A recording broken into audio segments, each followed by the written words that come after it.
All right, what's up, everybody? Welcome to tonight's Tuesday stream here at the Card Guys YouTube channel. Today, we are going to be taking a look at potentially the strongest warrior in the current metagame, and potentially a huge meta contender once Mastery Pack Warrior comes out. This is gonna be a good time. With me today is Coach Damien. Damien, how are you doing today? I'm good. The reason I have Damien on here is because Damien is the mastermind and the deck brewer extraordinaire. And basically, I played a little bit of Hala when she came out, but Pro Tour, Yokohama, I was playing Bolton, and then recently I've been playing Dorinthia, so I haven't touched Hala in quite a bit. And Damien was like, "Hey, Josh, Hala is really, really good," and I'm like, "Yeah. You mean in August she'll be really good?" And he's like, "No, Hala's actually really good now." And I was like, "Okay." So I tried it out at Armory. I played a couple games with it. I'm like, "Huh, wait a second. This hero's actually pretty good."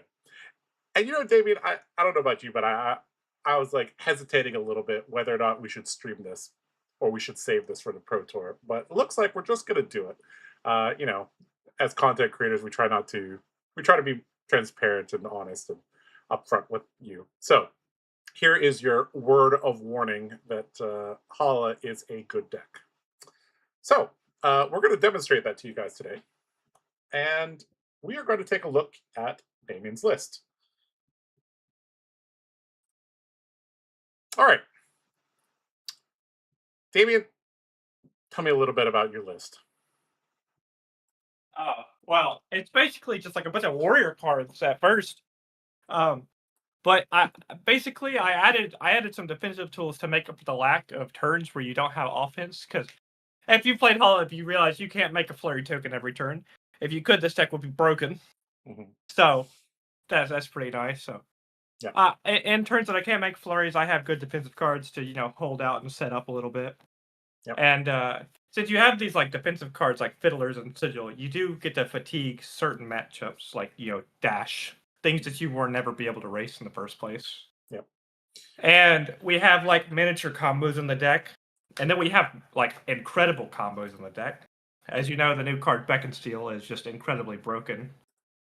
Yeah, for those of you who don't understand just how much damage Hala can deal, the damage output is very similar to a Spill Blood Sharpened Senses turn with the Tunic.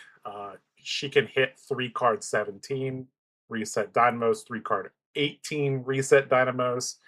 And you and I were talking about the theme of Warrior. Like, Warrior is not consistently attacking. When you think about like movies and TV shows and stuff like that, every good warrior kind of plays a battle a little bit slowly, figures out their opponent, waits for the opening, and goes from there. And that's kind of the key to this deck is you're fine playing a 5-card hand, a 4-card hand, a 3-card hand, a 2-card hand, a 1-card hand.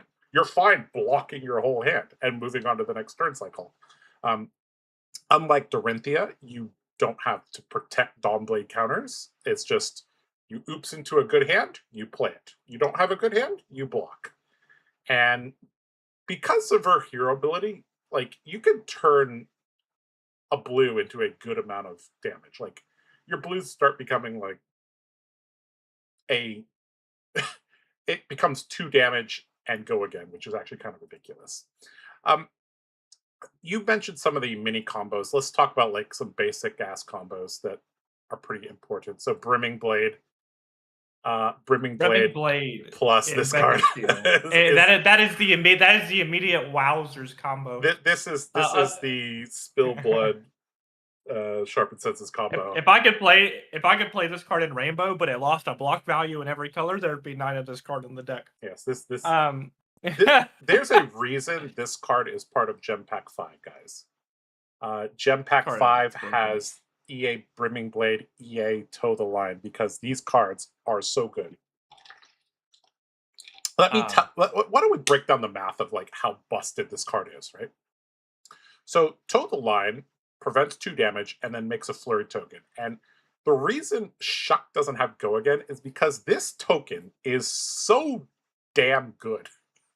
This is better than a Quicken token. This is better than an embodiment of a Lightning token. This is better than a Rude Chant token. This is better than a Ponder token. This is one of the best tokens in the whole game. Basically, if you toe the line and then you have a blue, let's say you have 2 blues and toe the line. That's very similar to having an Edict of Steel and a blue. Basically, you're going to prevent 2 damage, and then next turn you're going to sharpen your weapon and swing, swing. So that'll be for 4 into possibly 5 if they don't block because of bracers. So you're getting 9 offensive value, 2 block value, or 2 prevention value, and 1 from dynamos. So it's 9 plus 2 plus 1 is 12. It's 3 card 12. Edict of Steel is 2 card 10. So like it's not as good as Edict of Steel, but it's like the floor is a 2 card 10, by the way. Yeah, it's the floor of this card. Yeah, it's like really, if your opponent doesn't block the first swing, you get the bracers. Yeah, exactly.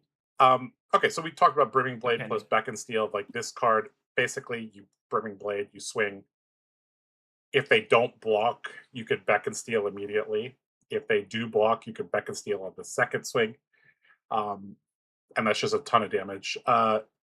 What's another good combo here? We got. So you have Sharp Incline, which is our 1 card 7. Yeah. If you have a flurry token, this is a 1 card 7 with Paragon play. You can go 3, remove a counter 3, it refreshes dynamos. Yeah. I do this play a lot. This play is very keen on my value sense. Yeah.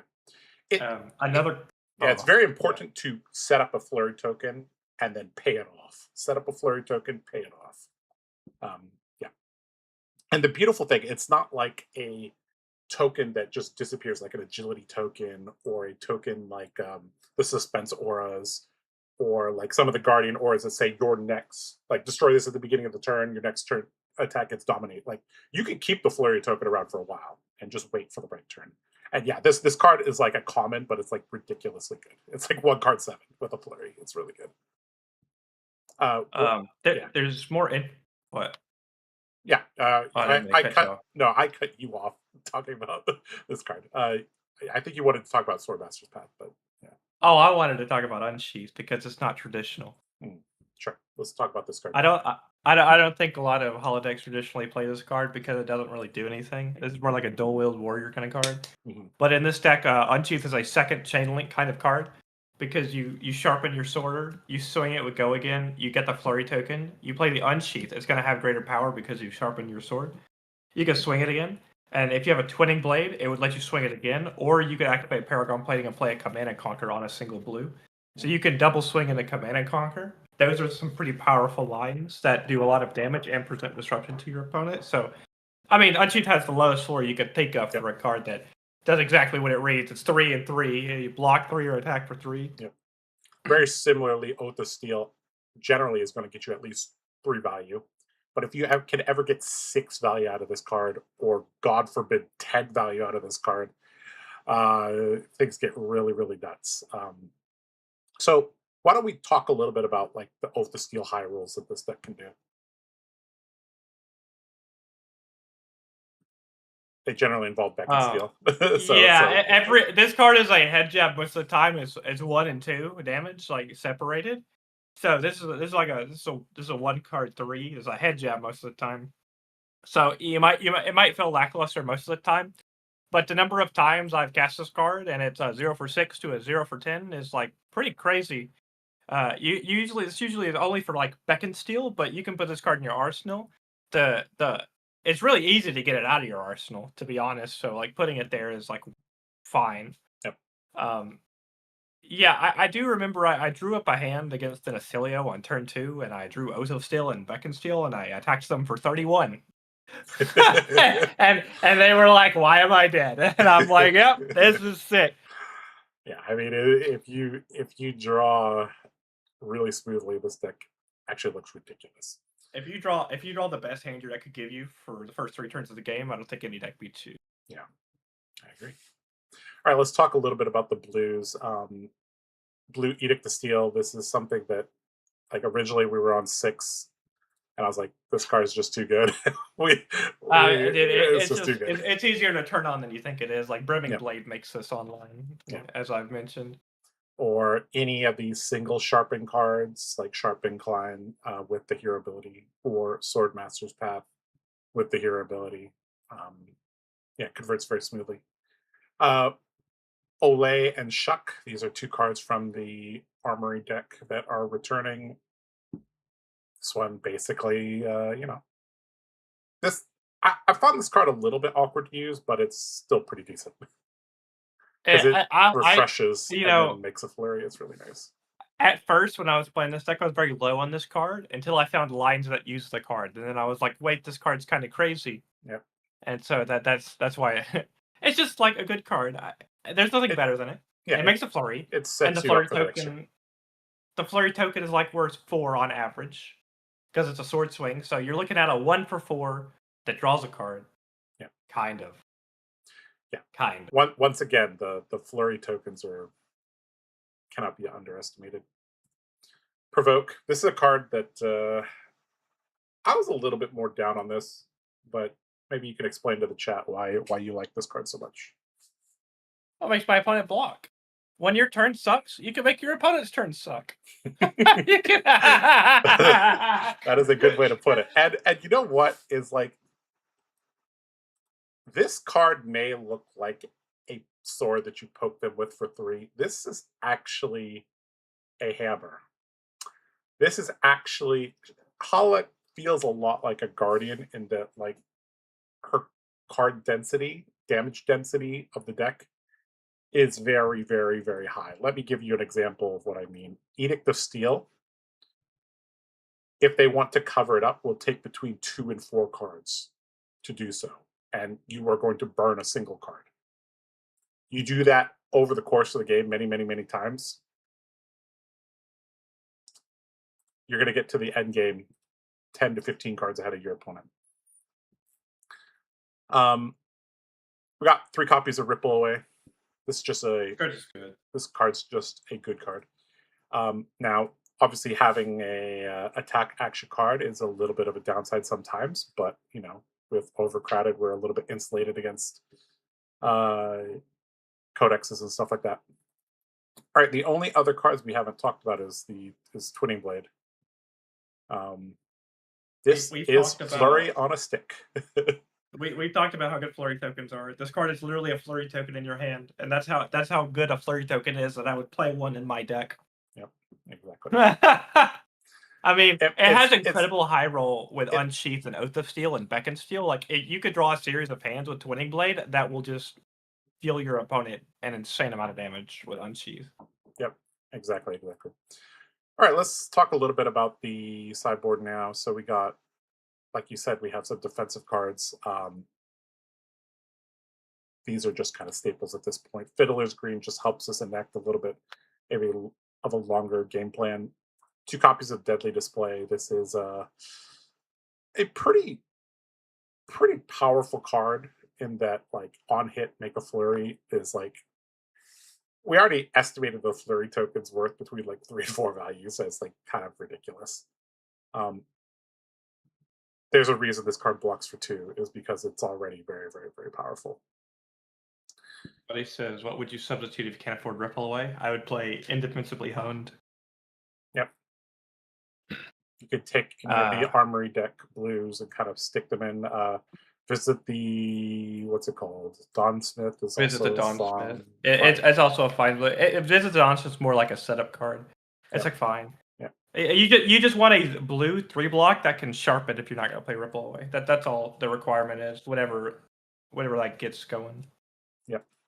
3 copies of Swordmaster's Shine. This and Jagged Edge are kind of competing for slots. Depending on how prevalent Ziggy is, there might be a way to fit in some Jagged Edges. But for now, this card just helps you push damage. It's very efficient. Oh, dude, this card is like so brutal when you. We talk about, like, if you ever like pitch this card, if you pitch this card down and your opponent gets into single digits, this card is deterministic death for most decks. Yep. Exactly.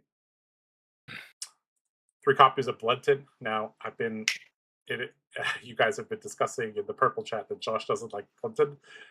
Josh doesn't like Bloodtid in Dory. This deck, though, I think Bloodtid is totally fine. It works towards the whole mid-range style of Hala. 2 copies of Amulet of Echoes. This is respect for Acilio. We're going to talk about Acilio. Yeah, for 1 second. And I guess just a couple extra blues. Like if we board the whole deck in, this fixes the blue ratio a little The bit. only deck you board the whole deck into is Huntsman. It's because they can hit it with Hunter. Yeah. So here's how I built the deck for Acilio, guys. I built it around Josh, not any specific reason, not any specific card or whatever. So I know that Josh doesn't scout. He just sits at the table and talks to people at tournaments. So he won't know which version to side into or what anybody's playing. So what I did is I asked him which version he was okay losing to. Yep. And he said I would lose the spell version. And I said, okay, we're only going to assume they're gone in a flash. And so your board is the D-Reacts and the Bells, AB2, and you just run it. Yep. I was like, you'll beat it. I hope they said God in a Flash at us. Because if they're pure arcade damage, we're in a lot of trouble. You will lose the game, yes. Yeah. So we also got obviously you can play AV3 and Arcane Compliance and all this other like hedge board stuff, but we're just gonna lose to the Arcane version and take our chance. Yep. Balance of Justice, I think, is the correct call in this metagame over Crown of Providence. We just don't have. I mean, ideally, you would run 4 helmets, kind of like how Dory runs 4 helmets. Balance, Crown, Kabuto, and Null Rune. But I think this is just kind of a catch-all. It's decent against Jarl. If Sindra tries to juice you, if Thai is drawing cards, Reiner, stuff like that. Let's talk a little bit about matchups. So, okay, I think we have talked about a lot of good things about this deck. There are some glaring issues that we have kind of discovered over time. Now, generally, most people lump Syndra and Phi together when we talk about, they're just, go again ninjas. But actually, they're dealt with in very different ways. And Hala can handle Syndra because you're fine giving 2-3 cards and pushing back with your strongest 2 to 3 card hands. However, Phi is quite different. Phi, because of Mopple, you kind of just start at the mid-30s. And the game is pretty fast, so you can't reset dynamos like 15 times. You can't fatigue Phi either because they have, the Phoenix Flame loops, and Shuko is basically infinite damage. So obviously Phi is a large problem. How have we kind of adapted the list for that? So, or are we just kind of accepting that as a bad matchup? So Phi is a bad matchup, but it's not unwinnable. I've raced multiple Phis. The only way to beat Phi is to pull off an Unsheath combo with Command and Conquer or Twinning Blade, or to draw Beckon Steel. You have to draw the most powerful thing your deck can do within the top 20 cards of your deck, and if you can't do that, you will not beat them. But if you do that, you can have a game. Yep, exactly. Let's talk a little bit about common heroes that we're likely to see. So I guess we could say that Acilio is kind of 50-50. I haven't played much into Ziggy, so I cannot comment on this. What do you think about this matchup? If you add Jagged, I feel like this matchup is kind of sus. It's sketchy, but if you had Jagged Edge, maybe you could gain some more percent there. Now, when I talk about Jagged Edge and Warriors, you don't just Jagged Edge and win the game. Jagged Edge is like a 1 for 5, a 1 for 6 attack reaction, give or take, into these decks. Because a good Ziggy is not going to build up a board that high and play right into your Jagged Edge. That would be mentally game losing. So the matchup's kind of hard, but we could make do with it. So it's completely fine. Right. Might be unfavored, but you can still win it. Marionette, we have defensive tools. We have blunting. We have Uh, good last blocking. Marionette, I won the game at 35 when I played against them. But Yeah. I think that you might have a harder time, Josh, because you I can't like gauge I the don't ceiling of you I don't know where like I don't understand what this hero does even after. I I don't Um, know. Bluntins, fiddlers, D-reacts, and sigil salsas really make boxing very. It really it's really hard to get scammed by such cards, and your overcrowded like blocking codex is sure. very relevant. Yep. Aurora, you can just fatigue. DL, you fatigue. Um, I played against the Gravy Bones at my armory. I felt like this was a little bit of a like it's not as easy as Dory, but it's still Of course. within reason. Um, I played many games against Jarl, and I felt pretty comfortable overall. This is actually one of the meta contenders. Um, how have you felt the game to Jarl as Hala? The first few games against Jarl, I didn't prioritize getting my life total high. Mhm. I was like doing fatigue math like I'm playing Guardian. I slowly realized that you don't need to do that because your weapon just deletes your opponent's cards from their deck. Yep. And if you just keep your life total high, you can fatigue them through just punching them in the face. Yep. Yeah. So a good Jarl is going to leak quite a bit of damage through Oaken Old and Pummels. But if you keep your life high and you don't take meaningless damage, they don't actually have enough evasion to kill you, and they don't have enough resiliency to win the game with their 65 cards. Like oftentimes I've ended the game with 15 to 20 cards and they're decked out. I think literally my very first game of Hala on stream, I was so surprised because normally Guardians bully the shit out of Warriors, especially in longer matchups. And I was like, wait, hold on. I have 15 cards left and they're decked out. What's going on? So, um, Um, yeah, let's see. Curtis says Hala probably loses the max. No, it doesn't. You fatigued them. How do they play a hit the gas combo through Kabuto? yes, Kabuto They shuts can't. down. Kabuto is the main reason Max cannot win the matchup. Yes, Uh, You'd the have to do that card, the the blue one, magnetic. yeah the thing is, Curtis, most Warriors do not know to bring in Kabuto against Max. All right, Kasai. This is I I haven't played the matchup, but this should be a It, it, pretty interesting matchup. This is probably it slightly goes to Kasai. fatigue. Yeah, It goes to fatigue. Like you don't plan to fatigue them. The warrior mirrors, all warrior mirrors go to fatigue. yes, 99% yeah. of the time. And here's the interesting thing is that I I think if they raise an army for like 5 or 6, it's kind of difficult for Hala to deal with that. So I don't know if you can. You have to put some pressure on her. You know what I mean? You Like could probably it pitch stack some like crazy Beacon Steel combo around the time they would raise an army, and if they want to cast the raise an army, they would have to explode to do so. yeah. You could probably like manage that. It's probably a harder matchup, but Mhm. you could get out of it with like a lot of skill, I think. Yeah. All right. Like What's get your another gluttons down. common matchup? I wonder if Teklevossen is hard. You lose. It probably is, right? Yeah. Like, 100% of the time. okay. You lose 100% of the time. Yeah. Okay. Against her. So that seems hard. Mhm. Yeah. And I presume Valda and Jarl kind of feel the same. Like, you know. Um. hmm. All right.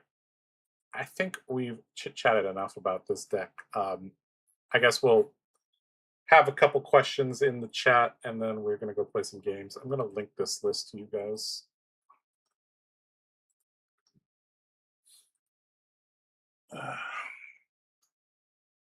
You linked the live chat. Oh, oops. That's not right. Oops. That is wrong. Let's delete that. There we go. My bad, guys. There you go. For those of you in chat, I have tried to implement something a little bit different for this stream. We're running on low latency instead of normal latency. So in theory, you guys should be seeing your chat messages within 5 seconds instead of like 12 seconds. Are you guys seeing your chat messages appear faster? Because I changed the setting to low latency for this stream. Because I recently got an internet upgrade. That's why you're seeing everything in crisp 60 FPS and all that. So, is this what you're planning to bring for Pro Tour? This is definitely one of the decks that I'm either going to play Dorinthia or Hala. And I actually think Hala is a little bit better positioned. However, I have several orders of magnitude more reps on Dory, obviously. And then I think a lot of the Pro Tour players have played against Dorinthia enough that they know what to expect. I think there's a lot of people that don't even know what Hala does. It is, or they've played very few. So yeah, the messages do seem to be coming in much faster than normal. Yep, that is something we've tried to do. The messages are coming in quicker. Great, great, great, great, great, great. Okay, let's. I just realized one of the downsides of doing this is it makes it like much easier to stream snipe us, but that's okay. We get stream sniped here all the time, so it is what it is. All right, David, you ready to play some games? I suppose we could play some games. Yeah, I think that's a good. Let's talk about one more thing. Dustbat Pilgrimage. You said. Now this is actually a very interesting card. This basically says on hit make a flurry. It's actually pretty cool. Well, on hit flurry token. It doesn't make a flurry. It is a flurry token. It is a flurry token on hit. So this is worded in a very, very nice way because it says additional time. It doesn't say a second time. So if you have a flurry token, you can swing 3 times. This card has a very high ceiling, but it has like a 1 for 3 floor. Mm-hmm. It's just like it's a card that I'm thinking about. It could be really great. It could be really bad. Your opponent like blocks, and you're like But yeah. I feel like if your opponent blocks, you go they have blocked. I don't know. I don't know how to feel about it yet. Need some testing. Yeah, that's currently in the maybe board. We don't have that. We're just going to run this 80 and kind of see how it goes. Does this mean draft camp stream will be better? Yes, because I got this upgrade to the internet in like the last month or so. This could be Dory's last Pro Tour if she goes from Master Pack Warrior and eats good during PQ1 of 2027. That's why we're exploring other warriors. Let's just put it that way. Dude, this warrior is going to be broken when we hit Master Pack Warrior. That's actually something we haven't mentioned. Just looking at a few of the spoilers from Master Pack Warrior. Dude, if she's good now. If she's good she's now. Going to be a monster when she gets more warrior cards. Yes. I named the deck And Again for a reason. Like, And Again is so good. I would play And Again in my deck. Oh, definitely. All right. Let's play some games. No rep race for surprise Beacon Steel. I don't know. I definitely didn't say that right. No. We've had this long discussion about Iron Song versus Braceford Bracers, and I still don't know. Still don't know which one it is. Yeah, the arm piece. I think Braveforge Bracers are just more straightforward, and it might be more useful against Jarl to have a thing that you can block with twice. So, yeah. Please. This is 100% fatigue. I just did a stream on this. There's no way. All right. So deck, put in the whole deck except the bells. It's a fatigue guardian, so it's gonna be a very, very long game. Does the headpiece matter? It doesn't matter, right? Yeah, I mean you play balance. Yeah.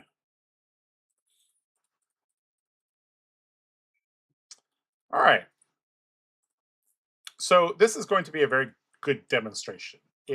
They're going to give us infinity time. If the best fatigue deck in the whole game gets fatigued by us, well, we are that person. We are that guy. All right, let's go. I want to say this is a hard matchup, but nobody plays this deck, but we'll be fine. All right, 70 cards for both of us. Looking good. Looking good.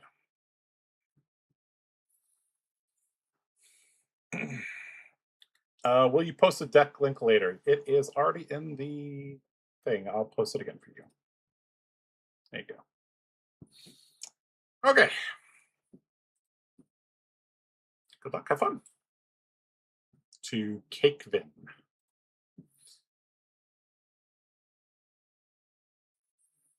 All right. So, how do you want to use the Beck and Steals?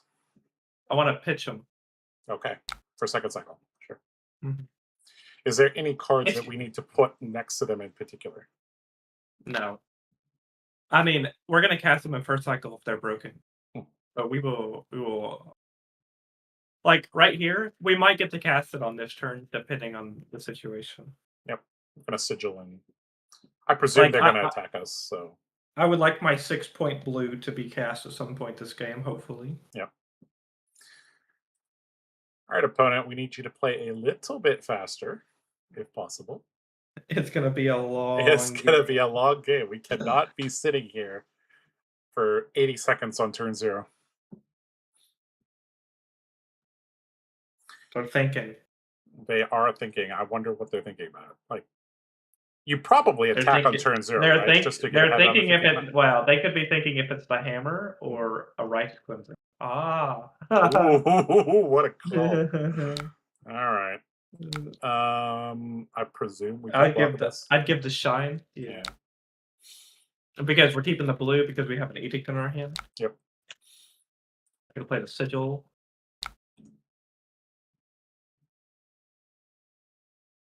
Okay, so this is a matchup you obviously have a Mhm. shit ton of knowledge about. What threats do we need to be aware of in this matchup? Righteous cleansing and come in and conquer. You need to Okay. be wary of Test of Iron Grip as well, Mhm. because that card is kind of scary. So I would just activate, play an Edict of Steel, and then pitch the Twinning Blade. I know it's kind of awkward to IP the Fiddler's Green, but if they have Test of Iron Grip, you could just discard it and gain 3 life. Yeah, I love discarding Fiddler's Green to Iron Grips If or they pummels. if they let any of it hit, you could pitch it to Bracers to filter it. Yep, exactly. Or you could keep it in your hand depending on how many cards they block with. Yeah. Surely, if they never attack us, they'll lose the game. Yep. Okay, so talking about macro here, the more times we activate our hero ability, the better it's going to be. Oftentimes, Yes. So we're going to be pitching reds as well next to blues. So let me give you an example of something that may not be too obvious in a fatigue matchup. Mhm. So you have a blue and a Sigil of Solace in your hand, and that's all you have. You need and you have lit a Sigil of Solace. Some might swing their weapon and play the Sigil, but the most appropriate play is to Hala and to swing for 4. Because the Sigil can always be played later in the game. If it's fatigue, it's going to go long. You're going to want every single point of damage you can out of your weapon. This is a matchup where neither side can really push damage. I mean, we can push damage on like a Beck and Steel turn, but like We can push damage. we can push. Yeah, I should take that back. We can push damage. The Pleiades is never going to kill us as long as we have cards in our deck. That is correct. The most that they can present to us in a turn is 10 damage. If they play Pummel, maybe 14. Yep. If they play Pulverize, it is 14.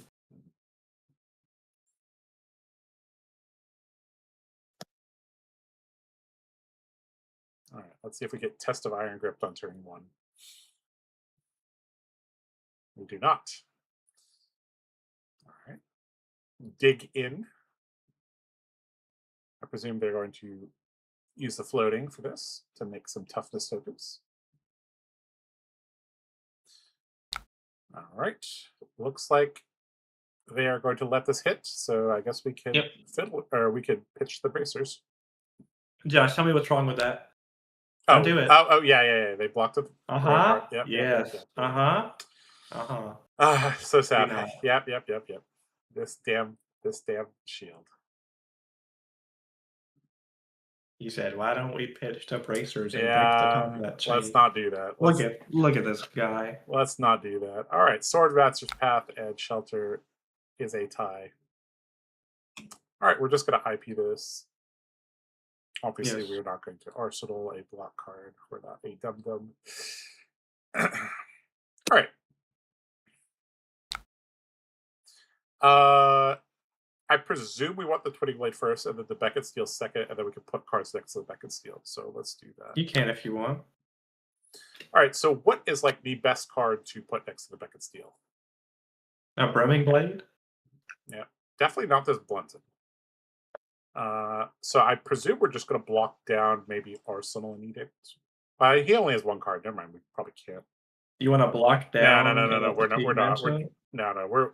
We're just gonna You must Edict always and at least swing. swing. I just don't want to put the Blunted next to the Beckett Steel. Is the only issue. So I guess we'll just block with Fiddlers and Dynamos and Edict, swing, Arsenal, Swordmaster's Path.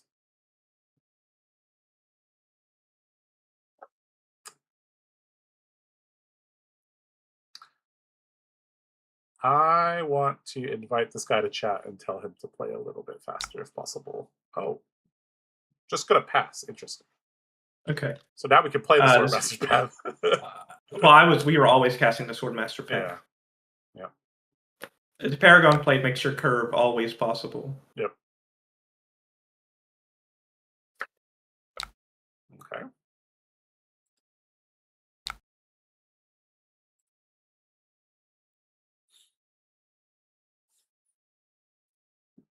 I presume we are pitching the Fiddler's Green. Yeah. Because it's just extra damage. Yeah. It's always going to be worth 4 life. I mean, we can always Beckon Steel later in the game. Yeah.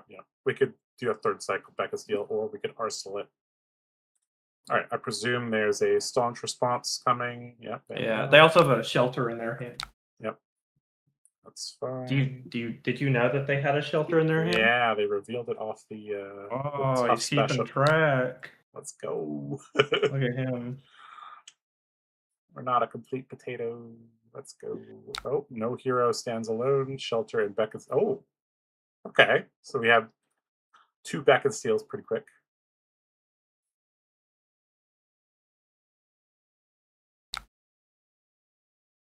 I presume we want the Blunted first. Just passing back to us again. Huh. 100% okay. All right, so I presume we sharpen and unsheath, swing, and then provoke. Well, Unsheath can do some really nasty stuff, so I want to put it in Arsenal. So what I want to do is activate Hala, swing Hala. This does play into grip, but no matter what we do, we play into grip. Pitches back and steal. Yep. Swing. They're going to block. You're going to provoke them. Arsenal Unsheath. Yep. Okay, so let's talk a little bit about, like, I guess we might just oops into the combo, so we'll see. Very nice that they didn't block with they aren't just I was just about to say they blocked with a Fiddler's Green instead of like 2 Fiddler's Green. Oh my god. Okay, sure. Gain your life, sir. You said gain your life. Gain your life, sir. All right, so Unsheath, we mentioned this in the deck tech. This is generally used on the second chain link, not the first chain link. Every other warrior in existence uses this on the first chain link, so be wary of Ripple Away in this matchup. I mean, we can't play around it, right? If it happens, right? Yes. If it happens, it happens. Are they stream sniping, being slow, not blocking with fiddlers here? No, the stream delay is actually too fast for them to be playing this slow. No.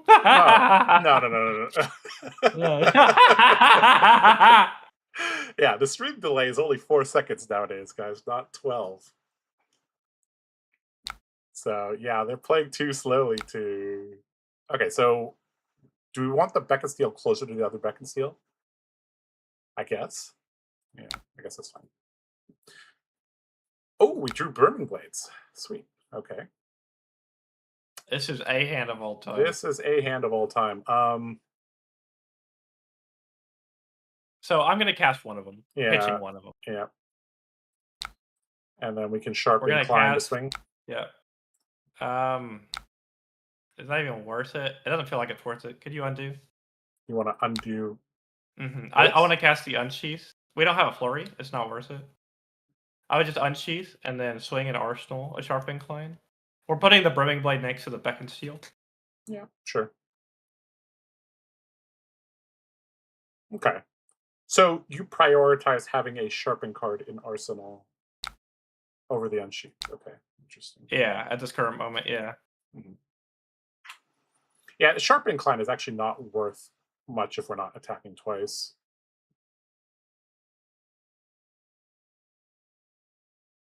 This card is actually very difficult to analyze the value of because on paper, it like if you're pitching for your sword anyways, like it's not that good. But then you have Paragon Plate. So like if you don't have Paragon Plate, this card sucks.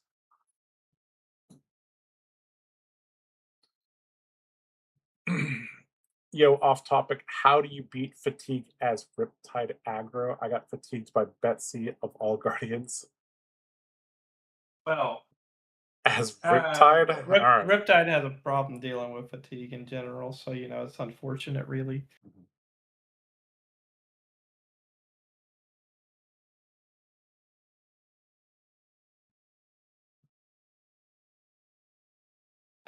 It could be a 1 damage difference. I'm prioritizing some I What is wrong with our opponent? Yeah, we could have arsenaled the brimming blade. I thought about it afterwards, but sometime we might need to block something in the future. Mhm. It was probably correct to keep the brimming blade after thinking about it longer, but it's also still fine to arsenal the sharp incline. You mean you wanted to like try to pitch two brimming blades or something? No, I try to like arsenal, Mhm. but Oh, arsenal or brimming blade. We already saw two it's of really the. hard because Yeah. it's just like really hard to like swing your weapon with the only card in your hand being brimming blade when your opponent plays like test of iron grip. Like the reasons I could give are like lower values than the other line we could have taken, but if they grip a brimming blade, it feels much worse than like if they gripped a sharp incline. Mhm.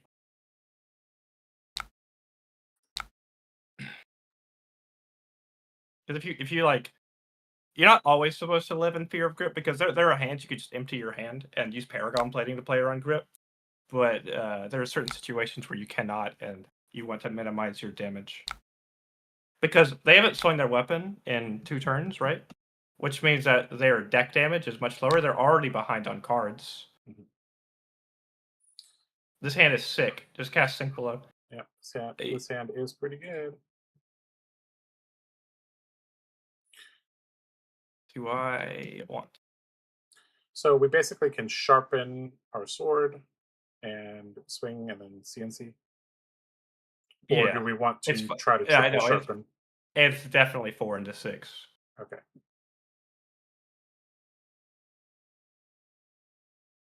Yeah, Blue Edict, if we pitch it next to Swordmaster's Path, is decent.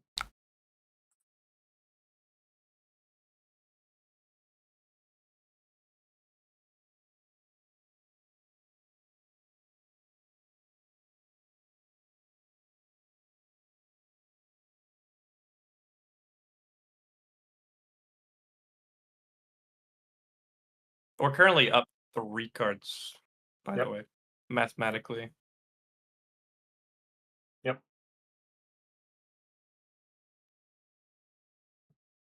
I wonder why they didn't swing the weapon several turns in a row.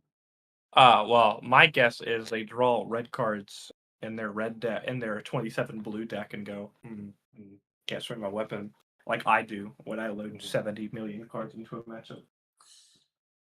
I'm going to tell my opponent to play faster. Hi, can we please? Can we please play faster? Thanks. Nice guy, Josh being a meanie face. Oh my goodness, how could this happen? It's 14 minutes at turn 5, surely.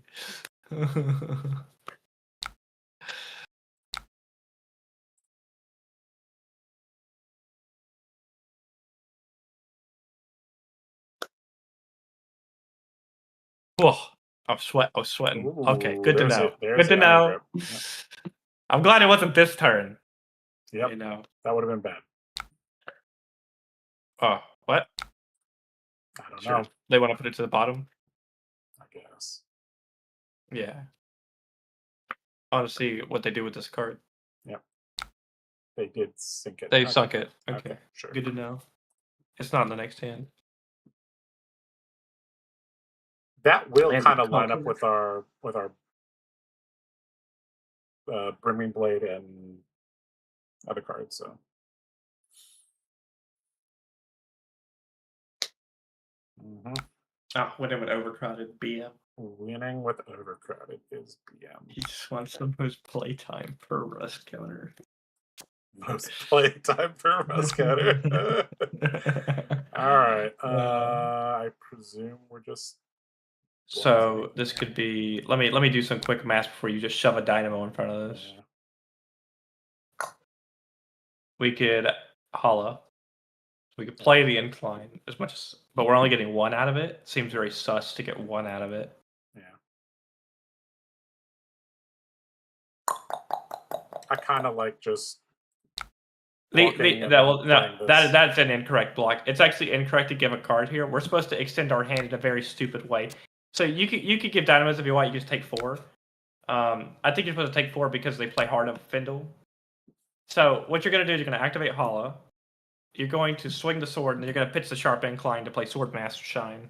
You need to maximize the amount of damage you have in your hand to the current game. I'm not gonna cast any of the sharp inclines for 1 damage. It feels so stupid. I'll cast it for 2 So you when I want to sharpen. Hala and then swing and results. And then Sword Master Sure. Shine. Sounds fine. I guess we overpitch. Yeah. Does that matter? Also, the Bluntons Mhm. are actually better second cycle, as much as that sounds weird. Mhm. Because once we get to second cycle, let's pretend that we start hitting turns where we're setting up our beckons. We go like 3 pass. They keep 3 cards in their hand. They pitch 2 to swing weapon, like a red and a yellow or a blue. You blunten them and make them discard a card. So the blunton blocks 2 and eats a card. So the fatigue math on the blunton is better when your opponent doesn't block with their entire hand.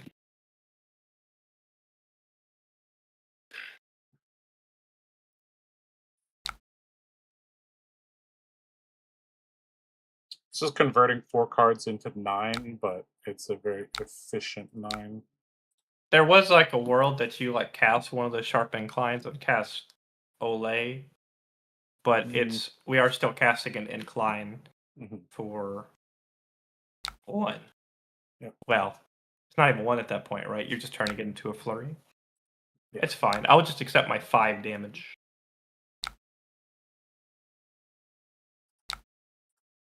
Fatigue math is very different. Had a feeling something like this could happen. Tunic is up. Yeah, sure. They don't play pummel. I wouldn't give those cards. Those cards are broken. Just give your boots a piece of gloves, and then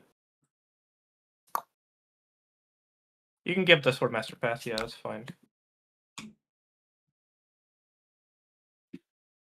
No, they do play pummel. This is unfortunate.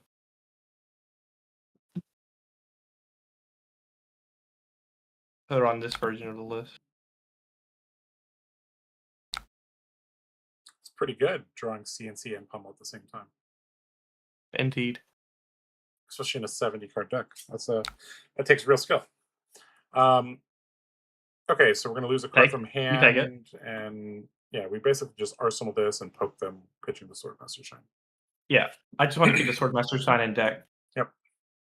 Because you can count how many defense reactions this deck plays, and then once you get a second cycle with 2 swings, you could like maybe lock them with a Swordmaster Shine. It's gonna be a very long game. Yep.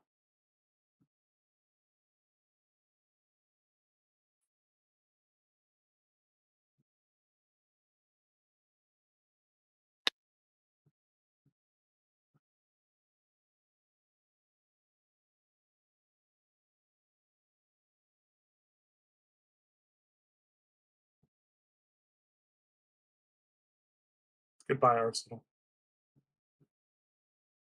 Ripperoni.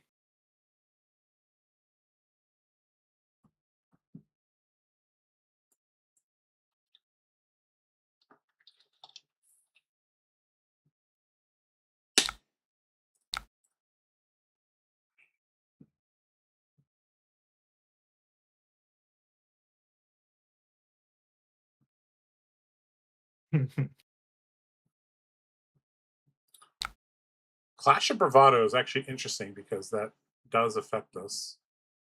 It does not. But when you attack with your sword, it eats the flurry token. There's like it never interacts favorably. If we, yeah, I guess if we're ending our turn with a flurry, then there's no chance to clash and lose. So yeah, okay, makes sense. That makes sense.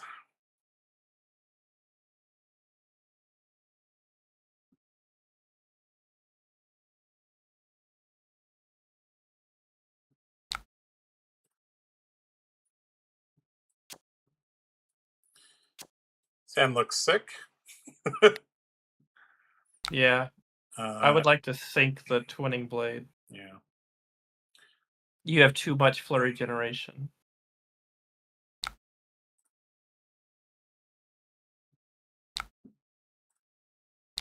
Oh. Hmm.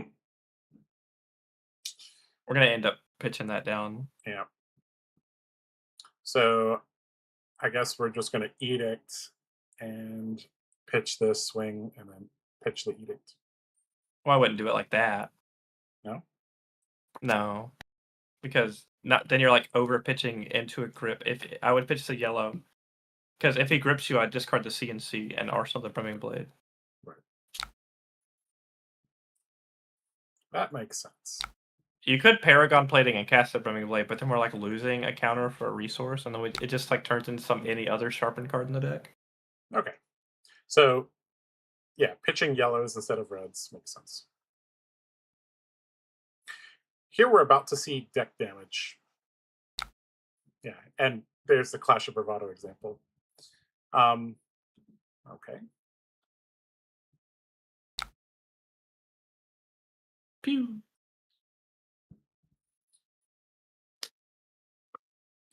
One thing that is different though compared to Jarl is their blocking per card is higher than Jarl's. Yeah, and they're still down cards. And they're still down cards, but yeah. Well, if you count 3 life per card, we're like pseudo net even. Yeah.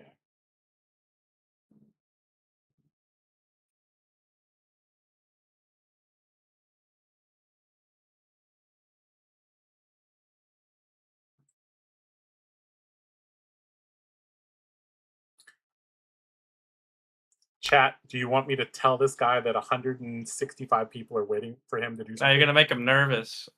Arsenal the CNC. Perfect. Okay. Passed back to us. Interesting.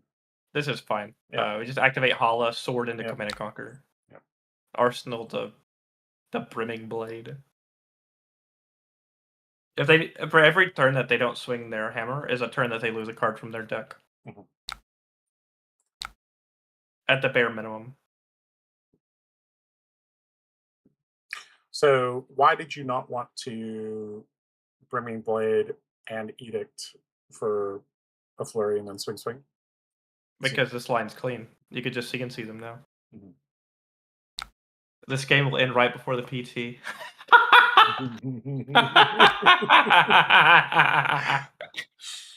Oh boy. It's night and day. I feel like our opponent is doing two things at once. Like they're playing in a poker tournament or something, and they're playing Talishar. Like sometimes they play very fast. No, they're not Will. I don't know. No, they might just be new to the deck or alert like reading certain cards. I've never considered that. Ooh. This is my list from the other day. Fun stuff. Yeah.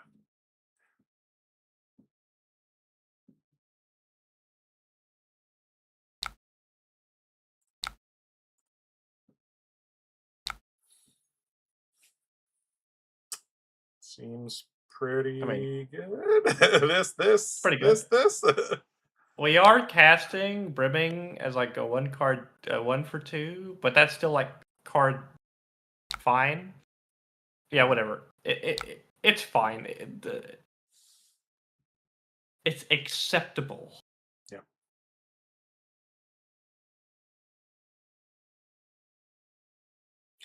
Even if they grip us, we can Paragon Plate into Deadly Display.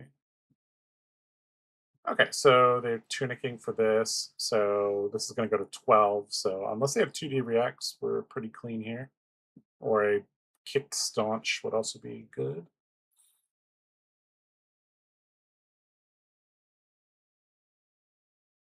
They're reading Damien's guide.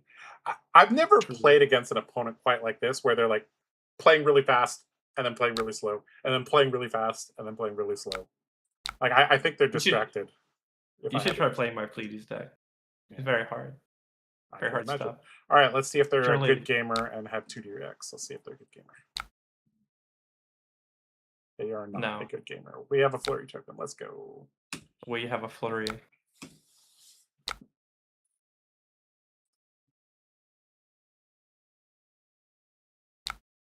That's a big hammer. Give the booties plus shelter. Yeah. Okay. I really have to explain this play line. No. I like the speculation of why they're playing slow. Could be on mobile with bad service. Yeah, could be. It's a nice little mini game we're never going to know the answer to. I like it.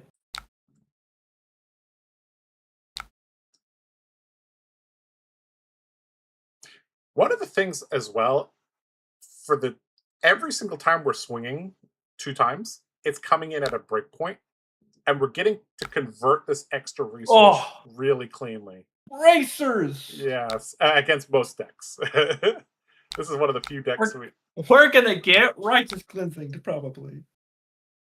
It's okay.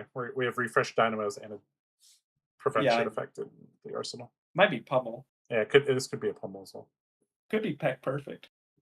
They could be talking to one of the Michaels of Flesh and Blood. A lot of Michaels in Flesh interesting. and Blood. What? That's an interesting blocking with Skullcap. I guess we're gonna get pummeled soon. So they're like, we're not gonna be. Well, we won't know. We won't know what's gonna happen until it happens. To be honest. Yeah, that's true. We almost have 200 people here. That's crazy. You guys are all about the Hala hype, huh?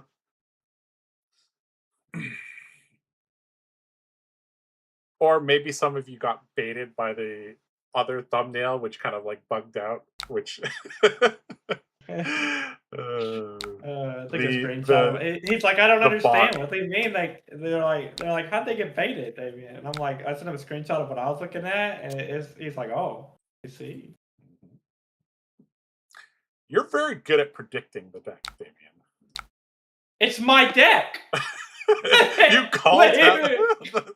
Okay, so this is like I'm trying to figure out if it's Pummel now. That would be really bad.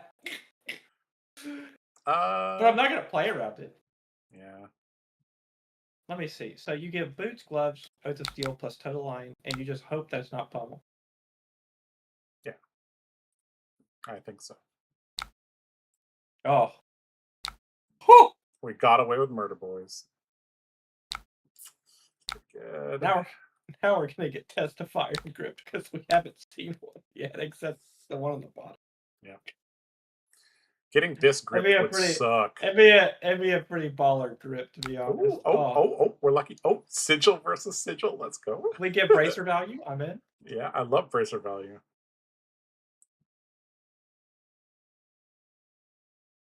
How many pummels do you think he's on? 3? Well, if you look at my list, it's 2. It's 2. Okay. So we're going to assume this guy is net decking Damien's list and is running 2 pummels.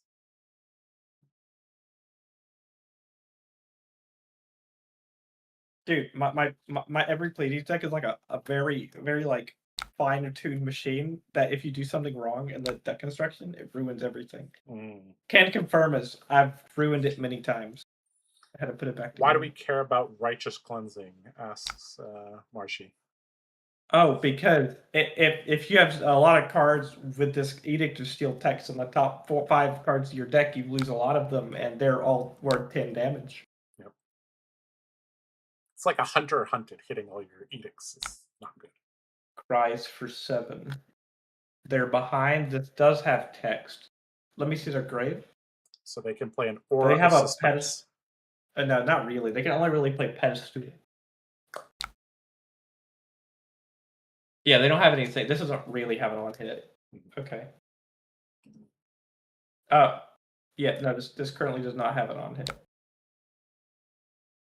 And I don't think it can get an on hit. No. They would need a pedestal long before this. You can give boots here plus the shelter. So are we pitching a blue to sharpen and then artsling this? Is that the plan? What? We're playing the shelter to. So we're playing the shelter. We're activating Hala. So And we're instead of putting the shelter in the arsenal to counteract the second pummel, we just want to pitch the blues to the hero ability. Well, there's a couple things putting the sigil in the arsenal does. So I want to pitch the hero ability. I want to play the Edict of Steel, and then I want to swing twice. Sure. Okay. And if it, I'm going to keep saying it because it's going to keep being true. If he has Test of Iron Grip, you can play the sigil in response, but you cannot play the shelter. That's true. And putting the sigil in the arsenal also lets you like bait a CNC. Yep. So in a fatigue matchup, anything that's not your weapon loses your weapon's worth of value from the card when you're talking about like fatigue mass. So, for example, if you throw a CNC over like your Titan's Fist, you lose 1 point of technical value. Like now, you grips you play the sigil, and you swing again.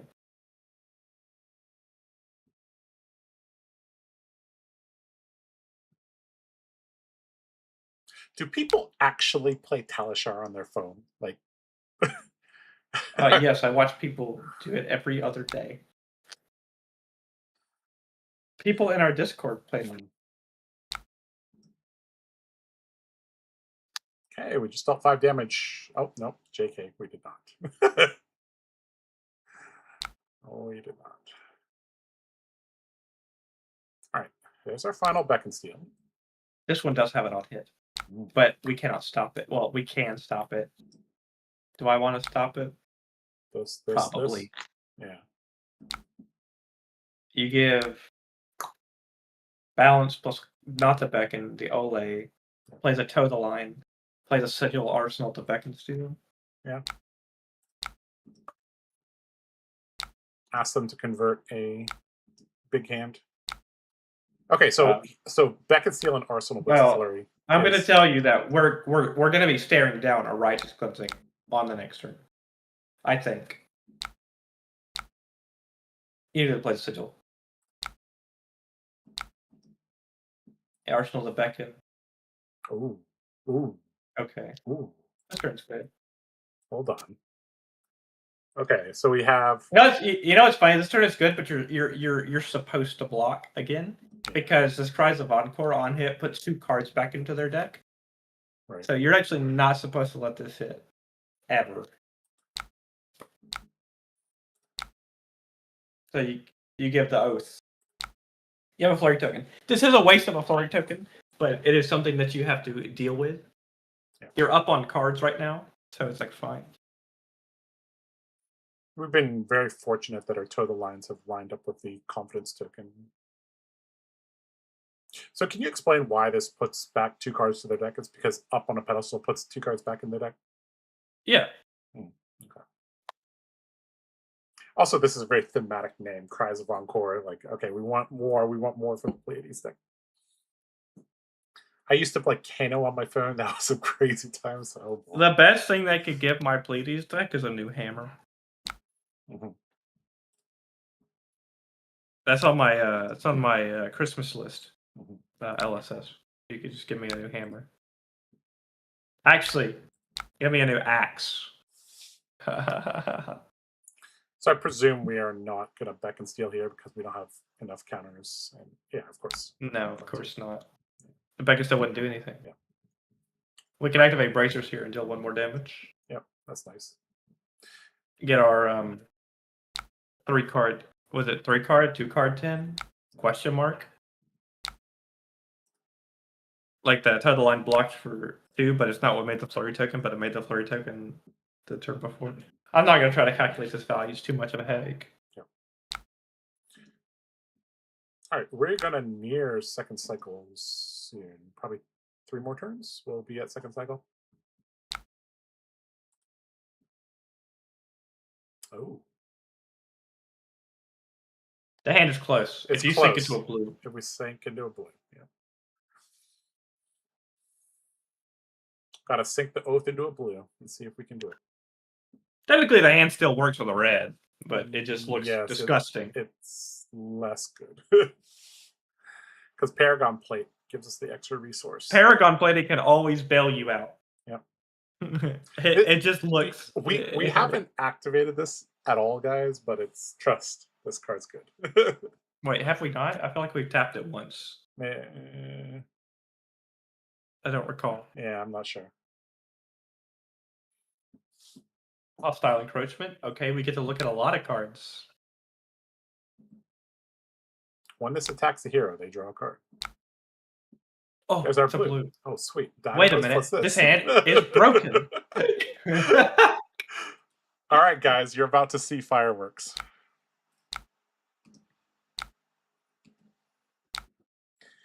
This is going to hurt.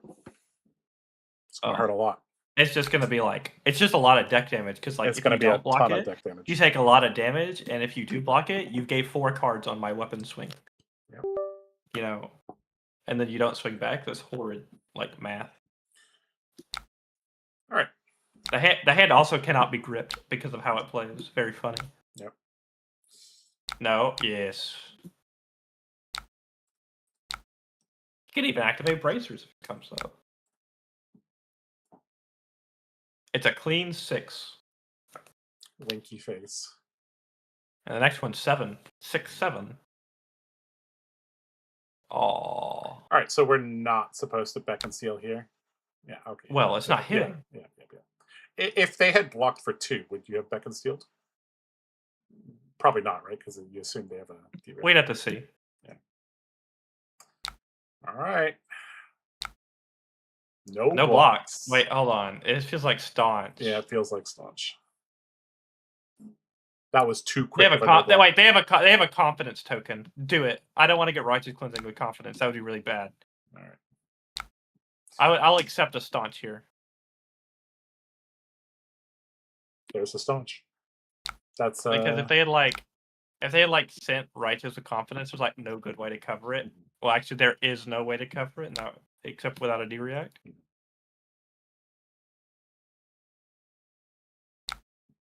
Blunting them.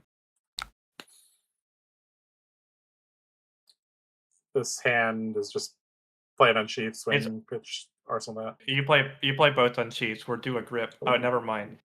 The other grip is... It's down here. Yeah, about... Yes, it's down. Well, give or take. It's not this hand. Yes, you can now arsenal this unsheathed. Oh, you want to arsenal the unsheathed. Okay. So why... Okay, I mean, either one, I guess, is fine. Click our graveyard. We haven't used any Twinning Blades, so yeah. You have CNCs and Twinning Blades left in your deck. The unsheathed is still like a powerful card. Yep. Okay, there's Oasis Pitching Sigil, sure. Oh, hello. Oh, hello.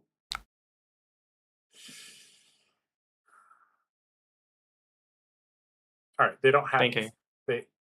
They cheered. It's online. Yeah, but don't they have to? It's not pay? confidence. They don't have to pay it. You know it costs 0, right? This costs 0. Not that. The other one. Oh, up. Yes. Up costs 0. Yes. Okay. Just block the Beck and Steel Twinning Blade in your boots, and then play a Command and Conquer. It's very sad to lose a Beck and Steel, but I guess it's fine. That's fine. This matchup was never about like landing sick ass Beck and Steel combos. You were about grinding. Well, we still have one left. We'll see if we can land some sick ass Beck and Steel combo. Yeah, that's true. We did pitch a lot of poopy cards near it though. Oh, but we could. I mean, but there are a lot of good cards under it. Yeah, that's true. That's true. We could put. We still have like Brimming Blades. Dude. If we get like Brimming Blade, Sword, Master Shine, Beck and Steel, we can get away with it. Yep. That's kind of near where their other grip is at, though. So gotta no block. Taking 6.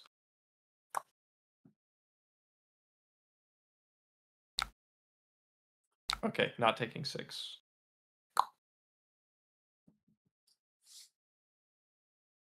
They've kept up with us in cards, Damien. I'm quite surprised.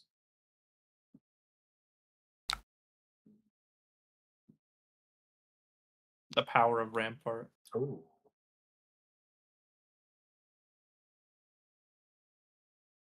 Fiddlers, go do your job. Okay. How do we want to play this hand? This doesn't actually mean really You go. much. You could go like. We're You could we're do at one our of two pitch deck, things. by the way. This Well, is I know. You could do one of two things. You could Brimming Blade, unsheath, swing the sword for 8, go again. And if they don't fully cover it, you could beckon it for like a flurry, or you could play the unsheath, swing the sword for 6, and arsenal Brimming Blade and IP beckon steel. It's up to you. I think let's just see if we can play out a baby beck and steel combo. I think it's fine. Our last beckon steel. You don't want to Sorry. make it. You don't want That to is- big go home. It's not like we need it, but it's very cool. Yeah. All right. Fine. We'll try to do the cool thing then. So unsheath 6, but he will be drawing grip soon. Yeah. Maybe you're supposed to Brimming Blade it with unsheath. Just do it. It's fine. Trust. Okay.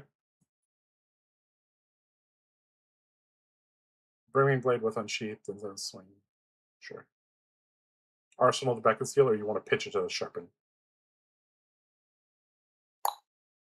No, because if our opponent doesn't block, you get to beckon steel. Okay.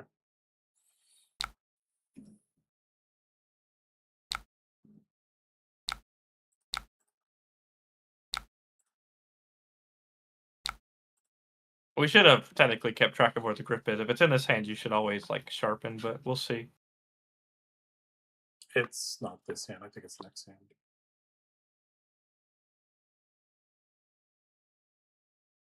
This is staunch response. If they're willing to take 7, I'll just pass and arsenal this. Yep.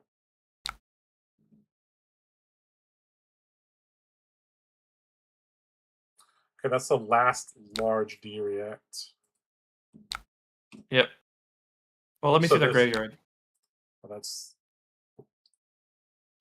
they have Scroll up.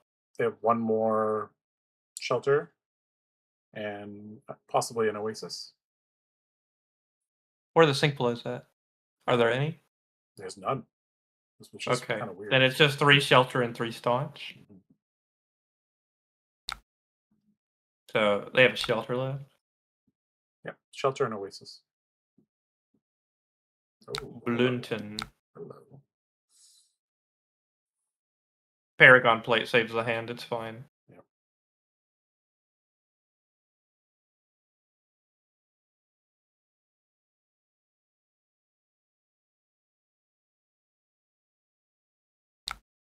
See, the Bluntons are better in second cycle? Look at that.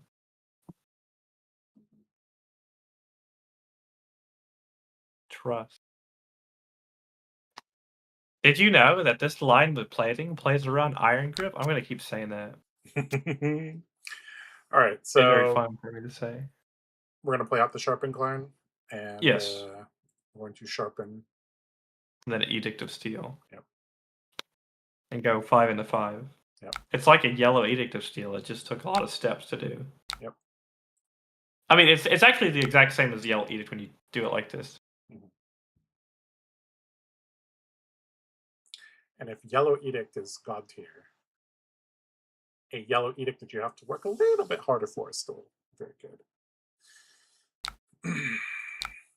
Paragon that. plate. Blocking 6 on 5. MVP. Let's go. I love getting resources whenever I feel like it.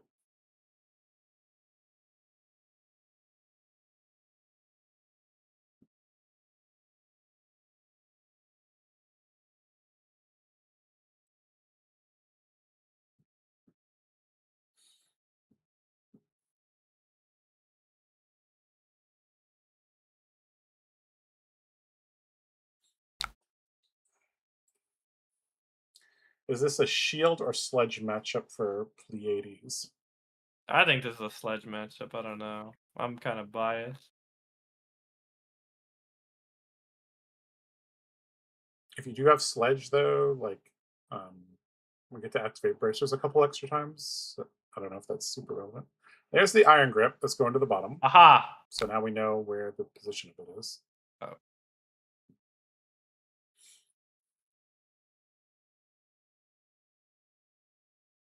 Or they're just going to IP the iron. This is actually an unnecessary block because of the overcrowded, but okay. Okay. So there goes the last iron grip to the bottom. Okay. Okay, so they'll see that. It is time. Maybe. Hold on, let me math it out here. So incline makes the sword free. Activate, swing. Yeah, okay. Yeah, we could do it. So go sharp, incline, and then activate Hala. We swing the sword for free. We have flurry tokens at home. And then we have flurry tokens I want to see. all I want to together. see how they. I want to see how they block. 3 Without a wide. blade for 5. Yeah. Well, they have a toughness token, so they're incentivized to block. They sent one of their to be continues to the bottom recently, I think. What's very interesting is that this turn looks like all the other turns that we've done, but this is like secretly a big turn.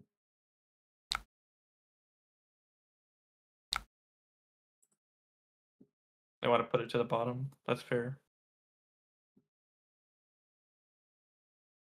Okay, Pummel's going right next to Test of Iron Grip. Let me think here. Should just be twinning blade, right? Yes, I think it's Twinning Blade and then pitch to swing 5. Yeah. And then if they don't, There was like a sick. There was like a sick line if they had blocked 4. But that's like asking for too much.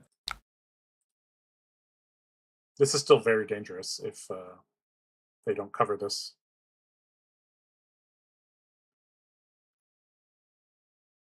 They have shelter. Yeah. Right? Yeah. I'm not doing anything here. Yeah. It's actually super duper duper important as a warrior to. Hey, our overcrowded blocks for 3 because they have a toughness token. Go. Look at that. That's pretty good. Yeah, it's fine. Yeah.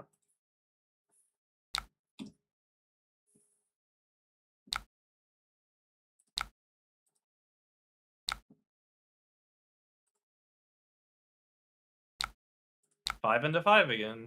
And the first card's free though. They have 2 toughness. So the first one is free. Yeah. Another instance where the second attack is very deadly.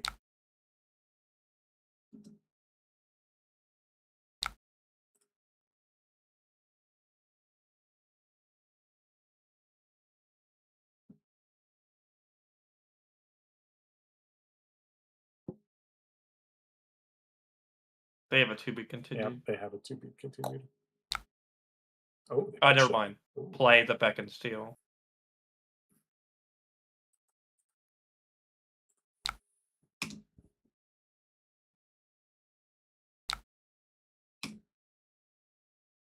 Oh, here we go. That's where the tide of battle changes. Our blues dealing this much damage is crazy.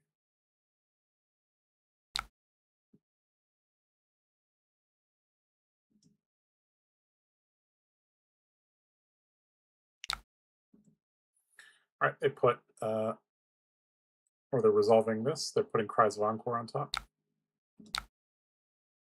Yeah, it's just activate, swings, play Shuck. Mm-hmm. Probably pitch this, right? What they put on top of their deck? Cries of Encore. Oh, okay. Pitch the Edict.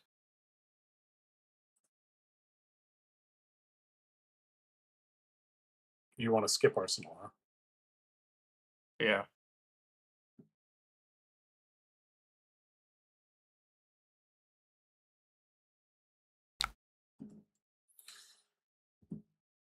We often talk about how warrior blues suck, but Hala's blues are decent.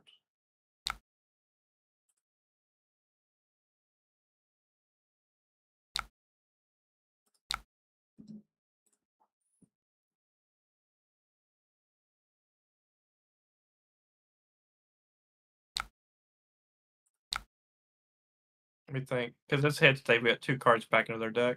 Yeah. It's actually you're actually supposed to block, you want to Arsenal Ol or Ole or Provoke? I think provoke is stronger, right? Okay, let's do that.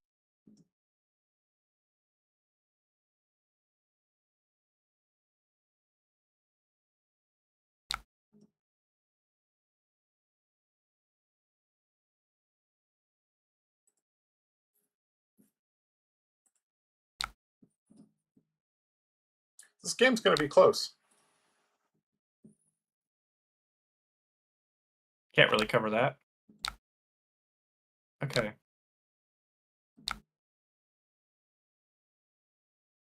So we can give our boots plus the ripple away. Yep. Actually, let me think about this.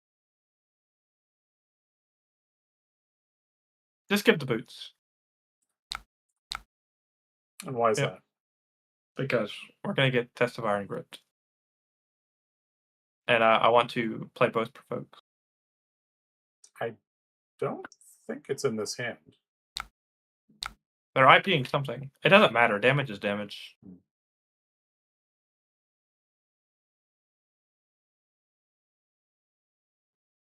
This card's kind of annoying.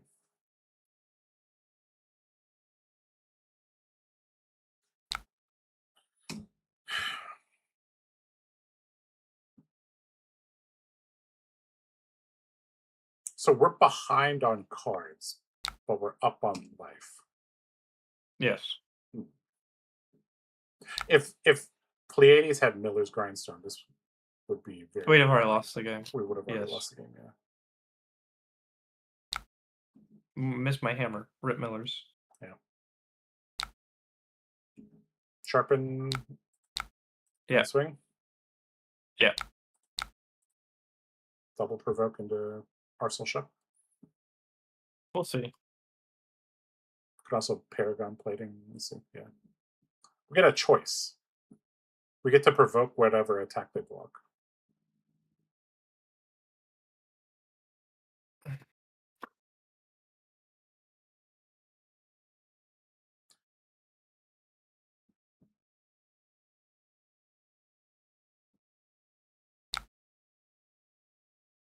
No, don't provoke yet. Go, let it pass. And then it swings out of play again. This doesn't. Okay, well, I was. Now provoke them and Paragon Plate provoke them. Yep.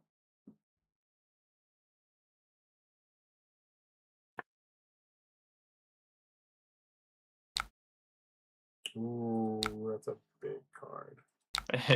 Remember from this chain link. Let it resolve.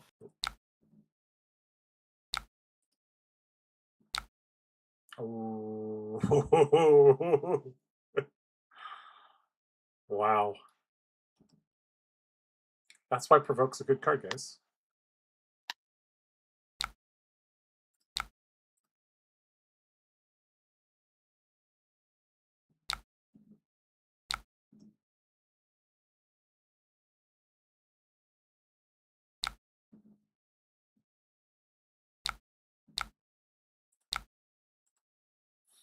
We're cutting it mighty close. Yep.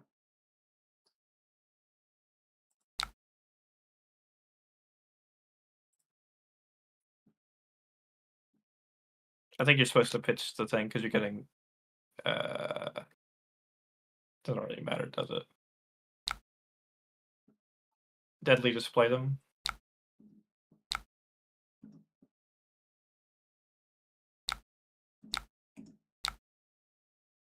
Okay. Casting this check is pointless. Yep.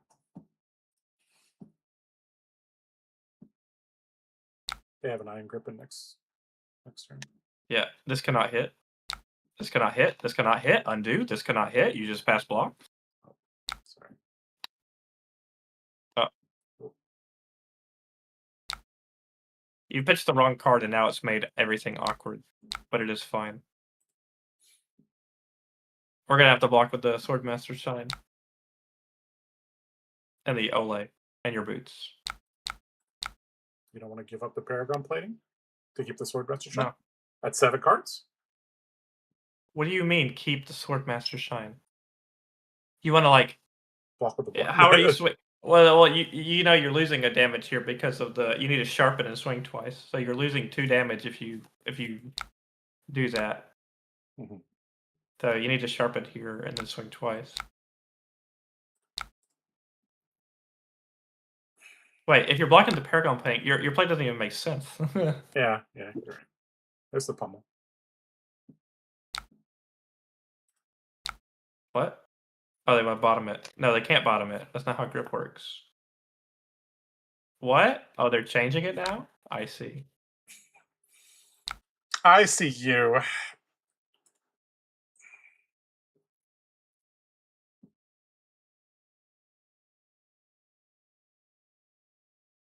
Seeing what's on top, changing the block.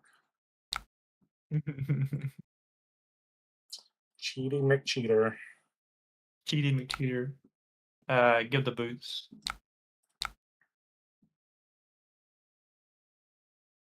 Your hand's fine. It does the thing. Yep, it does the thing. Blue Swordmaster's Path and Blue Edict Steel, best buddies. Yeah, dude, they're like the blue trio of cards that don't suck. Trust. Yep.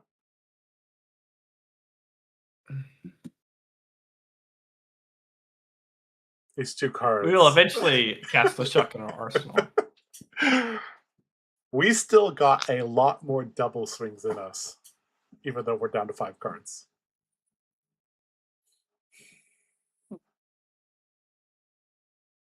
Our blues being worth hellacious amounts. Refresh your Telisher. Make sure it's not you. They're thinking on which cards to. They pitched the Thunderquake plus the Iron Grip. Okay. Anyway, Swordmaster's Pass. Activate Hala. This hand's so good. Let's go. And that's why you don't cut Blue Edict to Steel, boys. 4 blues, and it still turns into a monster turn. It's a 13 damage refresh dynamos. Yeah. Can your 4 blues turn into this, guys? You pitch your Edicts right next to your Swordmaster Shine. It's pretty good.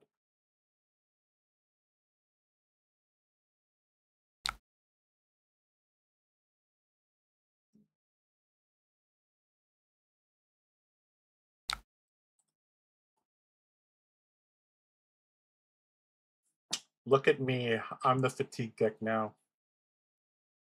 We are cutting it mighty close for you. We are cutting it mighty close. This is why I was thinking maybe we run one of the arcane bells, right? That way we could really literally block down to 1 card.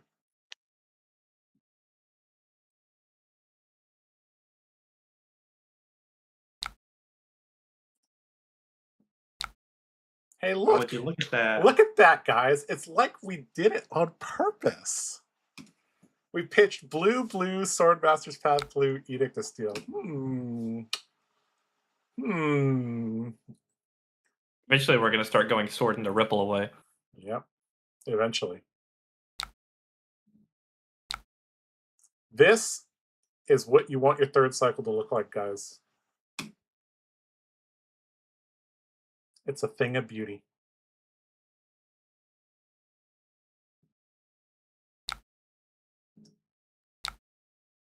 I think this guy has piloted this deck pretty decently. Like, he's gotten all the value out of these damn up on a pedestals and all that.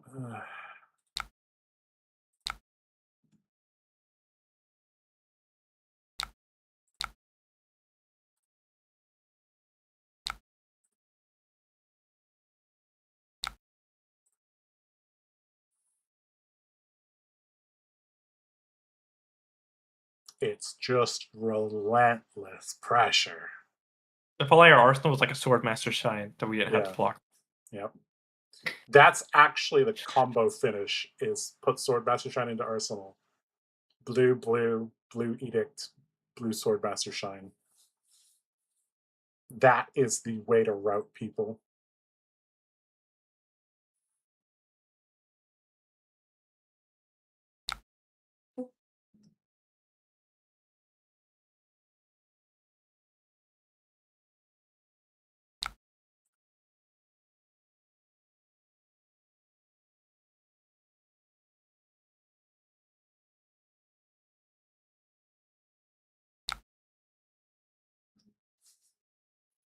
All right, our deck has basically collapsed.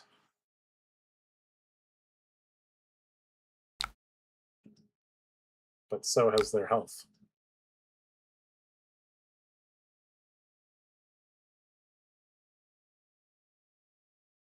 Looks like we're throwing Ripple-aways at people, boys.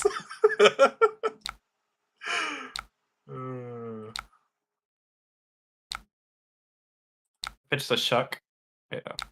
Just in case it's he has Iron Grip. Yeah, he has the grip, right? Yeah, he definitely has the grip. I don't even know if it's worth it, to be honest. I mean, we're gonna reveal Ripple-away. Not that. But oh, that's an insane block. I would never do that. Okay. Wait, we win the clash. They discard a card. Wait, no, they have an ovation. Let's see. You discard. Let me think about this. I think you actually discard the Ripple-away and then cast the Shuck. Yeah, because this is worth a card from their deck. Like they have 2 cards in their hand. Yeah, that's the best way to get this out of. All right, fine. We're not throwing Ripple-aways at people yet. And we still have a flurry token. Yep.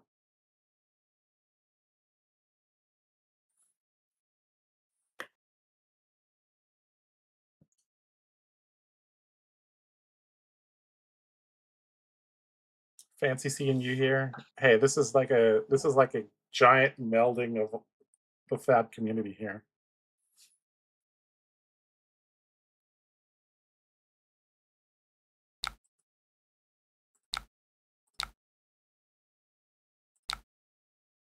Doesn't matter. We'll draw our whole deck. Toughness breaks. Let's go. But we're not. Dynamos. Yeah. Yep. Goodbye, Crano Crush. You're actually right. Blunted is better second cycle, which is like crazy.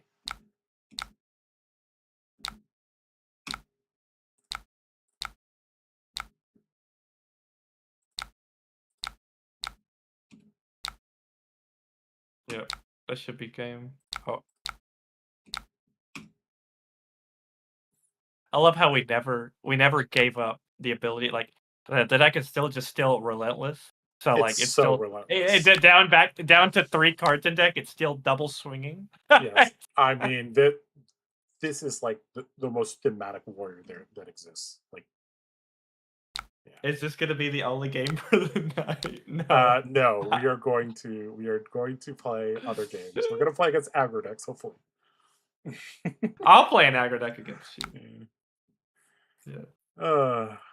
Wow. Look at all those numbers. 31 turns. That took an hour and 4 minutes. They have a no here on their arsenal. They never made a toughness to block with it because they lost the tough smash up before the Iron Grip. That's very unfortunate.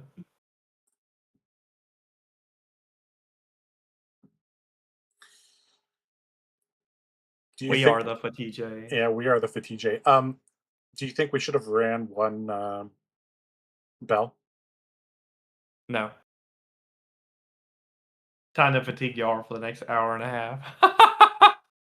I mean, Jarl gets fatigued much quicker than Pleiades. This is the fatigue deck of the format, other than Huntsman, right?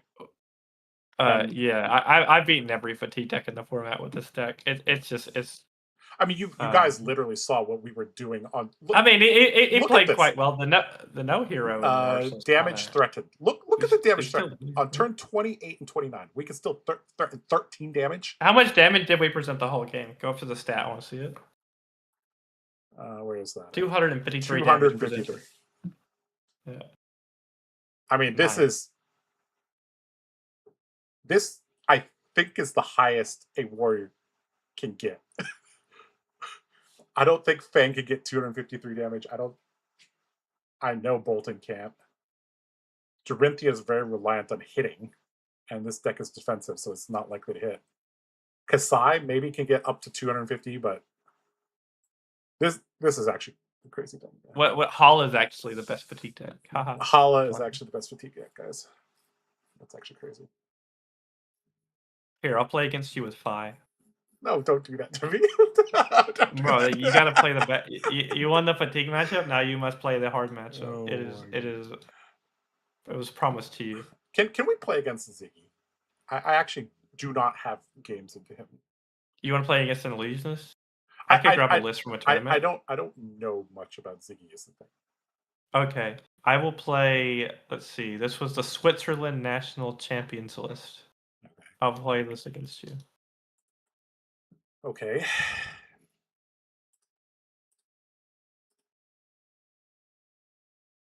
Invite me.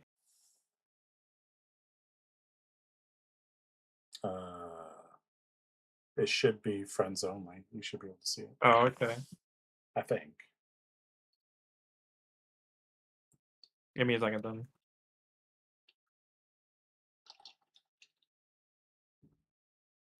The title got me. Why?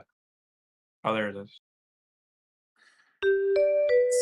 So all of the Pleiades players are here because they thought it was a Pleiades. Oh, yeah, I did. You guys got juked by like a Discord bug. That's crazy. So I presume Kabuto into Ziggy. Yeah. Because like spears into swing, right? All right, what is good into you? That's good. Yeah. I presume I need Sword Master Shine in this matchup and Deadly Display. Yeah, probably. You probably just want to kill him. Yeah. Bluntons are also not horrible. 62? You could play... Or just one Blunton. Yeah, just like one Blunton. Yeah. Okay. Sure. Do I even play this card? Citing somebody else's list is so hard. Hold on. Why not run backside of the blade a blue 3 for 7? Because I don't wanna have to cast my blues unless they're the good ones. This card? This card. Okay. Yeah, sure. I'll side like this. I'm unsure if this is good or not.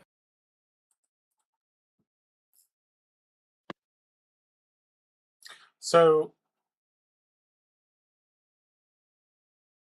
yeah, I might need some guidance against this here because I have not played much against this here. Are you actually using lightning flows? Most decks do not use. No, I think most Ziggies don't use lightning flows. So it's very similar to Aurora. Aurora doesn't use those things. Okay, so you put some stuff on the board. Yeah, that's accurate. Yeah, Spectra interacts very weirdly with some stuff here. Well, we drew. It's like we drew our turn 28 hand, Damien. Look at this. Okay, I guess this is what we're doing.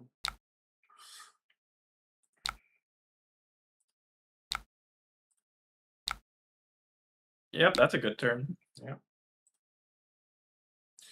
I presume I need to get rid of the haze bending on the second swing. You can. That was the heuristic for Dory. That's probably a good idea. Yeah.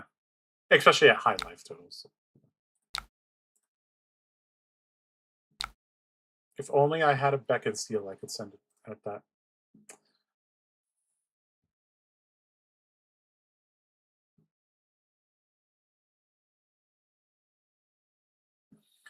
Would love to try my Ira deck against you. It's not fatigue. It's a fun aggro list. We can try that. I just want to get a little bit of reps into Damien Ziggy here because I haven't played against this hero much. I actually haven't been testing much for Vegas because the meta was a little bit uncertain. All right, what the heck is this? Oh, this is the Majestic that draws cards on hit. So if I block for 3, it goes away, huh? Yeah, something like that.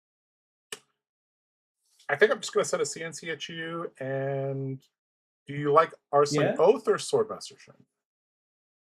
Well, I'm your opponent. Don't make me play both games.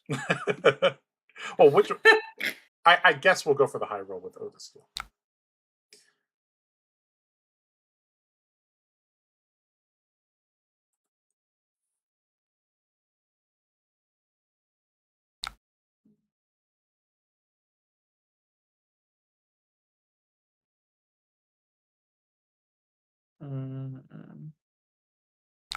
So you fragment because you fragmented it. You got this out and gave it go again. Okay. Guess we're supposed to just take this.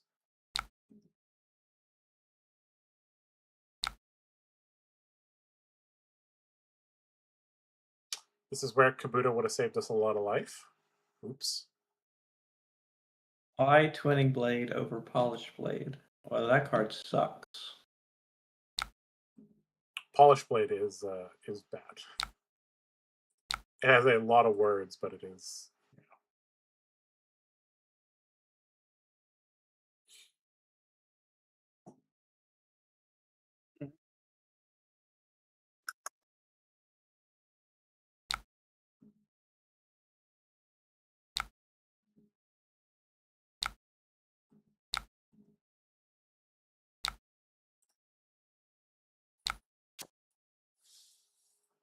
All right, we have a Beacon Steel, but we do not have a Flurry token right now, so we cannot use this very well.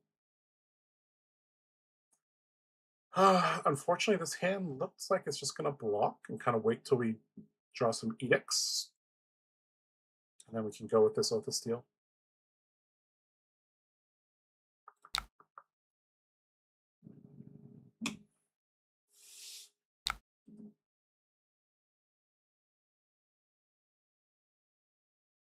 Okay, so you popped your boots. So what does that tell me? That this turn is just going to be this is I'm a gonna big cast turn, a not enough last card. but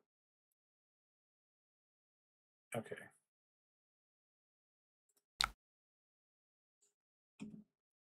Maybe I'm supposed to tunic this.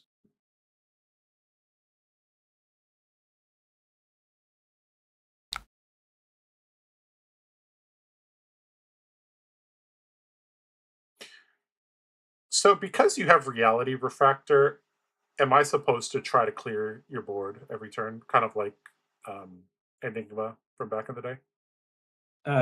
That's a hard question. I don't know the answer to this question. I was really hoping you'd have Jagged Edge if you ever saw this matchup. Yeah.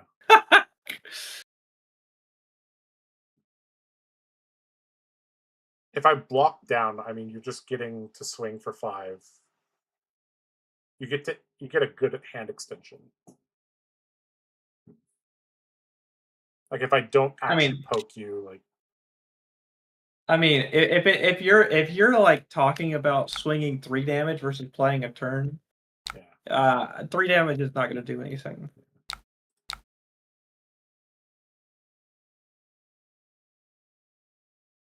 Polished Blade has too many requirements. What has too many requirements? A Polished Blade. A Polished Blade. Somebody's talking about Polished Blade, yeah. This matchup seems very hard just from like playing it for like a split second here.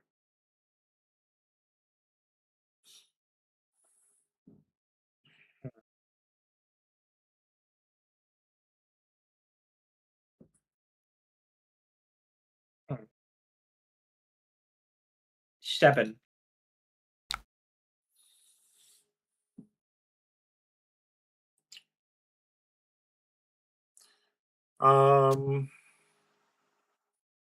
We have not drawn a good edict in a while. We're in the top 16 cards.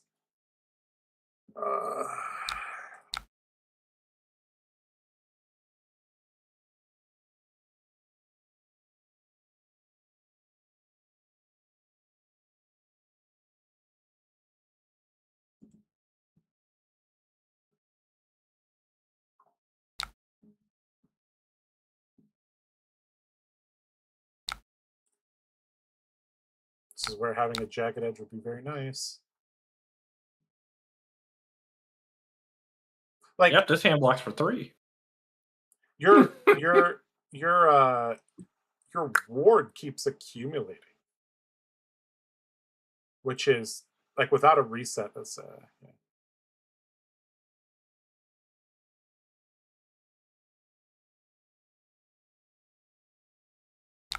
Yeah, our current list does not run any jagged edge, and we're kind of seeing like the issues already.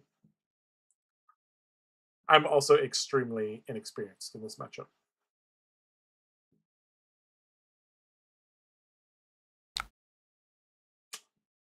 All right, we have an edict.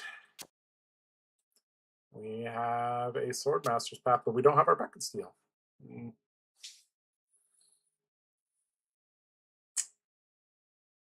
So we can go Swordmaster's Path, Edict, Swing, Swing. He's looking at a hand that does like a lot of damage. He's like, ah, if only I had Beck and Steel, I could just kill him. Yeah. Like, see this guy? Yeah. Do you think I should just play the Oath for the 3 value? You know this part is Fragment, right? I guess you could put Dynamos in front of it. Oh yeah, it does have Fragment.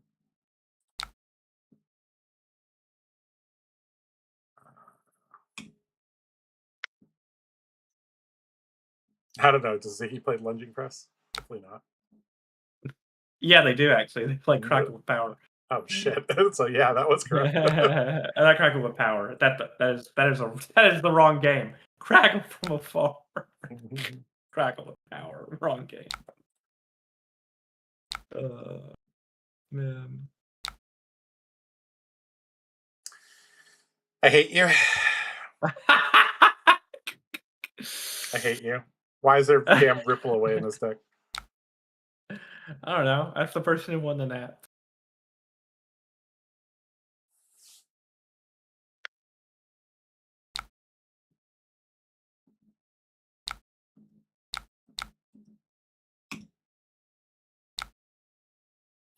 Keep up the good work, This sir. matchup, dude, this matchup looks miserable by the way.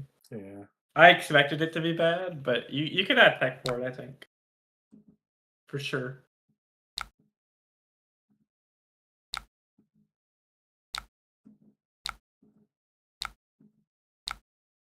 Doesn't the Ziggy deck run a ton of D-Reacts? Like, how's Jagged Edge going to hit? A D-React, hold on. It plays.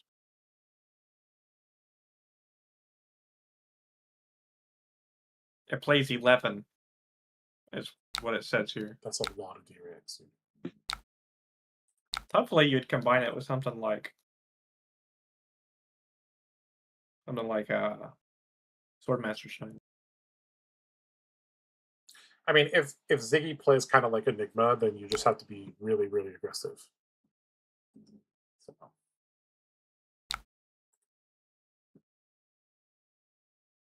That's kind of rude. It's a good turn. We take 4 into 6. I'll take 6. Sweet. Let's go. Goodbye. Gone in a flash. All right, guys. We're going to need to get really good usage out of our Kabuto. This looks like a very good usage out of our Kabuto. There's nothing I can do about it because the instant I want to play to bounce this card. I mean, you have Tunic plus Haze Bending, right? So. Well, no. What I'm saying is like there's no way to sequence this that doesn't fall into Kabuto. It is a Kabuto for like 11 or whatever. Yeah, it's the best Kabuto you're gonna get all game. Yeah. All right, let's look at this hand. This hand.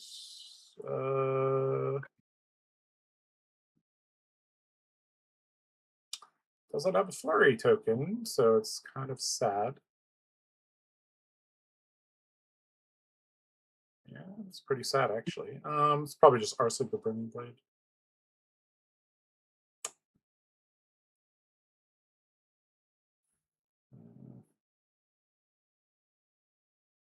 Kabuto for 9 million. Yeah, this is a very nice Kabuto here. Is there anything I could have done differently? I guess I could have swung it, but I need to get this Kabuto off the table, or I'm never gonna be able to do anything about it. I don't feel like losing counters. I feel like that's bait. That throw this. 4 more damage. I think that's fine. Kabuto for 6.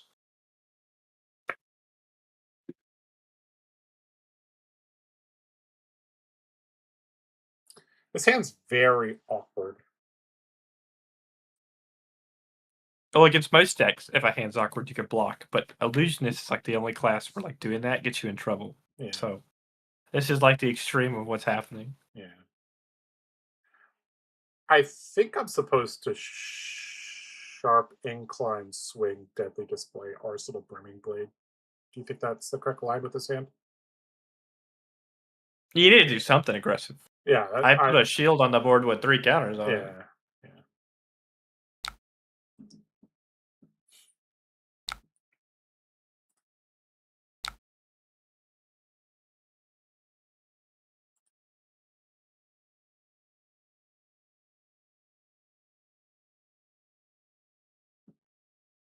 Block like this.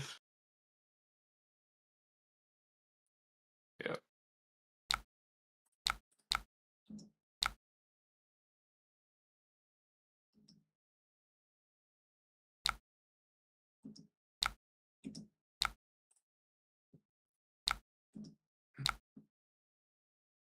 This is such bullshit. Do you think Steelblade Shunt would actually be good here? I guess you have Calming Gesture, so no, but He said with Steel Blade shot be good here. yeah. I mean, Steelblade Shunt got Mirror Guy back in the day sometimes. It'd be okay. It'd be okay. All right, what do we have here? I mean, we actually have a pretty good turn.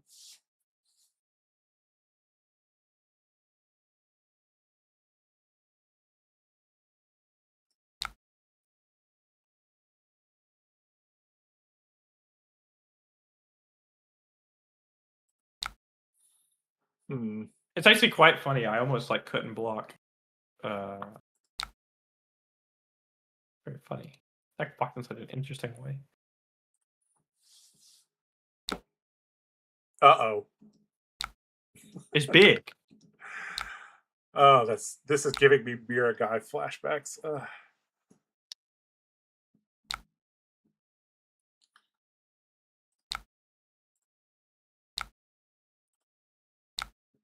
I don't think I can keep this shield. Oh, I really don't think I can keep this shield. I think it's dead. This shield is very dead. Yeah, 100% dead. I cannot even block 10. I understand. It is gone. It has perished.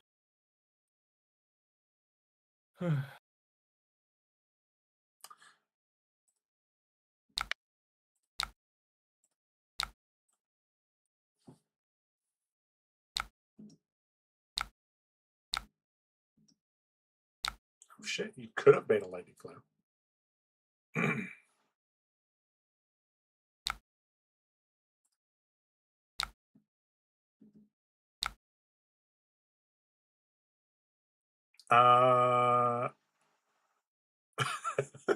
What a weird. As Okay. long as you don't sink into CNC, I'm feeling pretty good. Yep. Let's see. I think I take the provoke. Yes.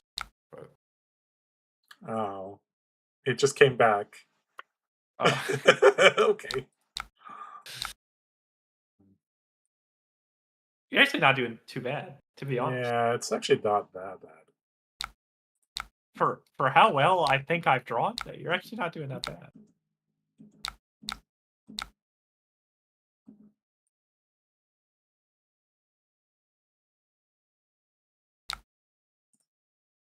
Ooh. Ooh. Ooh. Ooh.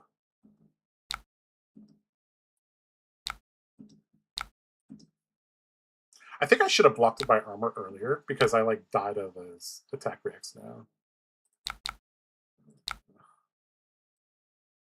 We can give you 2 life if you want, and just assume your armor doesn't exist. Yeah. It's fine. You want to do that? Nah, it's fine. It's fine. Okay. I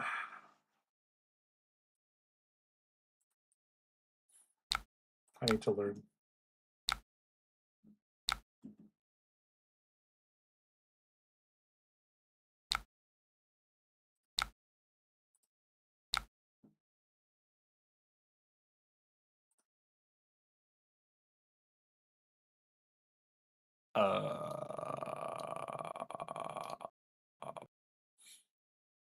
Yep.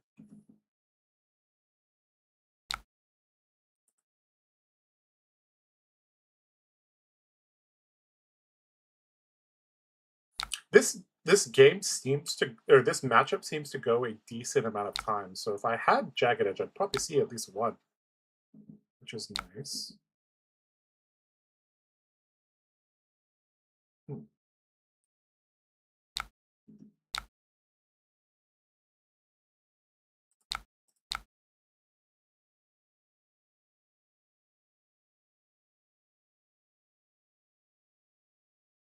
How greedy am I supposed to be here? I think max greed, I think. You died a lunging press? No!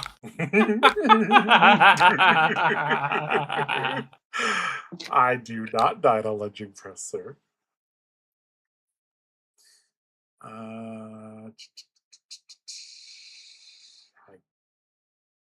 It's kind of awkward. I guess we have to. If you still had Paragon plate. Yeah, it would be better. I guess we have to sharpen our sword this way. Yeah.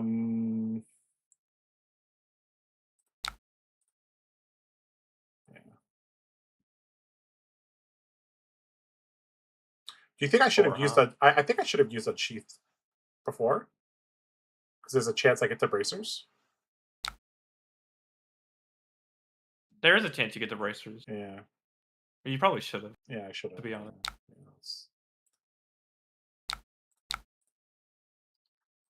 I guess feel like the threat like is that I get to hide a card, so but you know.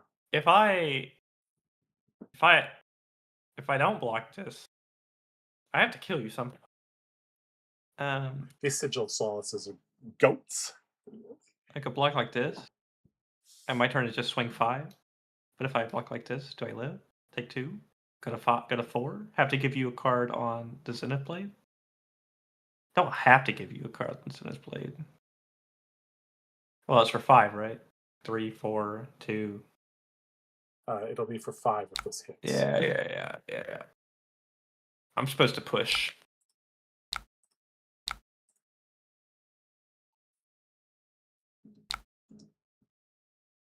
All right, here's where Steel Blade Shunt would kill him.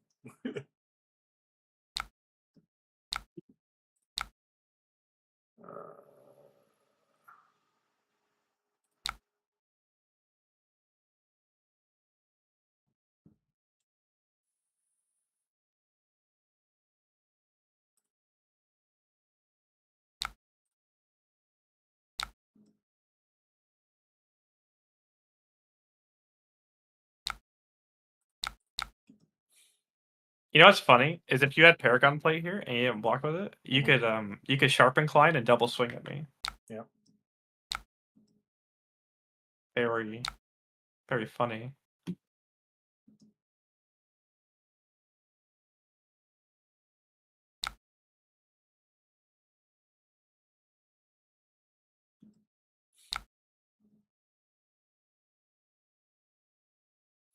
Let's see if we're good at the game, guys.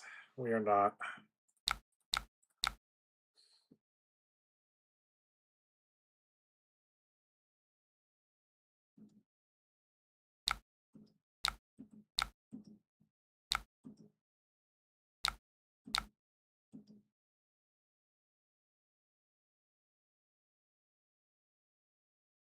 We're hanging on, guys. We're hanging on. Uh-oh, we drew all reds. Ugh. Brother, ugh. Brother, ugh.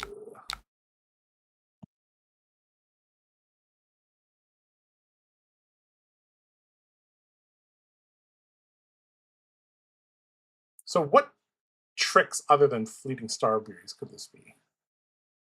Crackle from afar, Crackle from plus afar. 1. Yeah. And then I could also just have auras I want to cast. Yeah.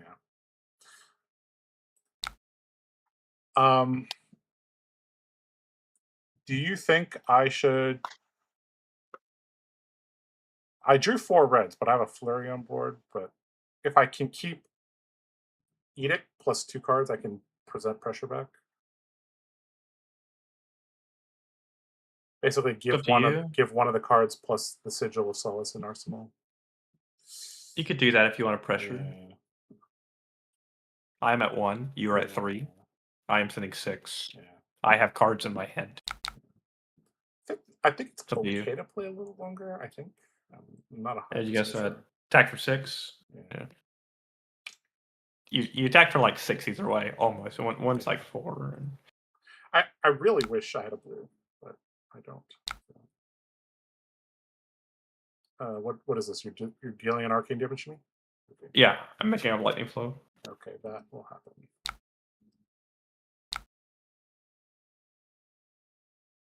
Okay. Did I mess up? No, I couldn't have swung an aura with Star Breeze anyway.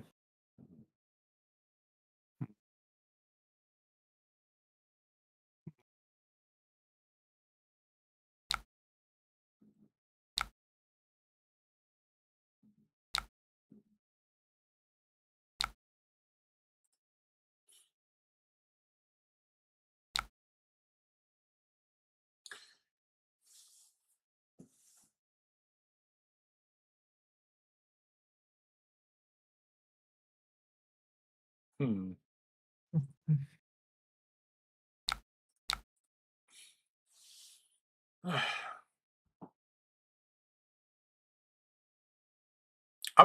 This game's almost at fatigue, Damien. Holy shit.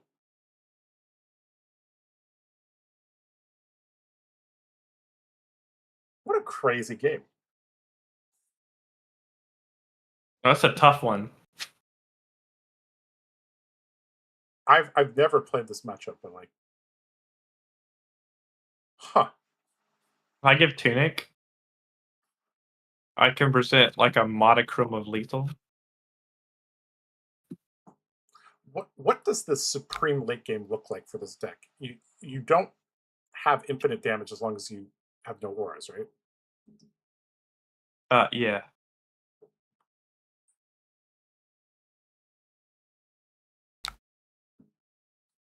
This would be the most brutal. Wait, never mind. I was like, surely this would be a brutal blunting, but then I thought about the words I was about to say for 2 seconds. I guess I just have to. I can only present 1 card back on offense. Sending 10 damage. Yeah. I can block with a card and then block with 2 cards. I have a sharp incline. I don't know if keeping that is correct. Oh, it lets you send 4 instead of sending 3. It You might says, fatigue. yeah. I'm not sure if I should drop to 1 is the issue. Like, there's so much arcane damage, right? Like, my gut tells me to just block this hand out and move on. But if I don't present any damage, like,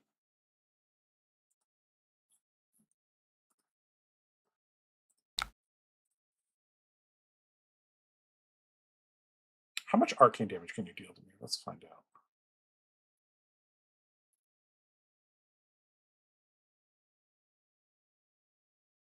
You still have the thing that you discard ping, right? What is that card called?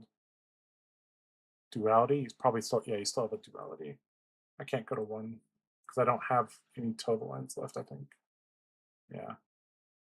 All right, well. My hand has been solved for us.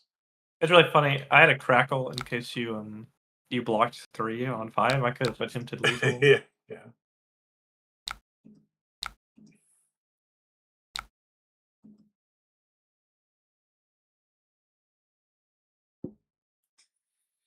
Hmm. Oh. Hello. Well, the best I can present is 6 damage.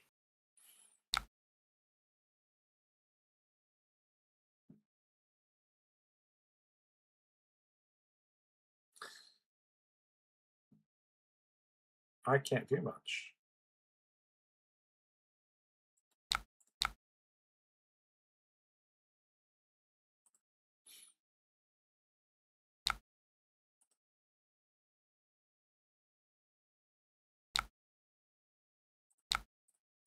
Guess we'll just set this up. Hopefully we can do something. Dude, if you had Jagged Edge in your deck, I'd be so scared right now. Because I'd have to block with the only play I could make.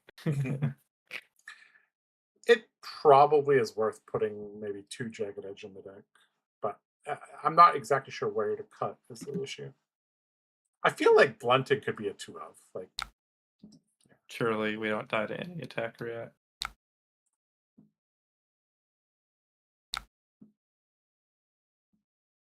Phantasmaclasm.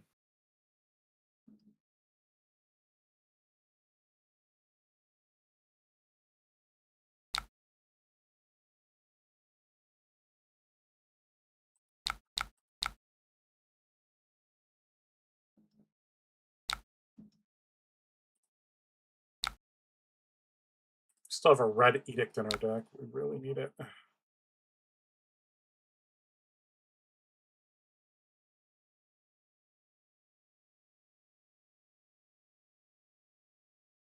This is a weird matchup because, like, if I board higher, then my offensive output goes down. Well, you haven't really had much offensive output this game, I think. Yeah. I mean, you had like a good amount, I think. Think about this. Block here. Send 5 on my turn. But I think that's good enough. You know I have a red Edict in my deck, so like if I'm gonna yeah. draw it next turn with a. I'm trying to think. I don't think there's any way. I don't think my hand doesn't. Wait, hold on. Do we just say Damien is cheating if he wins? No, we just say Damien's a good player. Of course I'm cheating. Of course. Wait, I could block here, and then what? So I swing this. Yes, I swing this. Okay, I can present 10. I figured it out. I figured out the best line through much thinking. It didn't actually require that much thinking now that I'm thinking about it.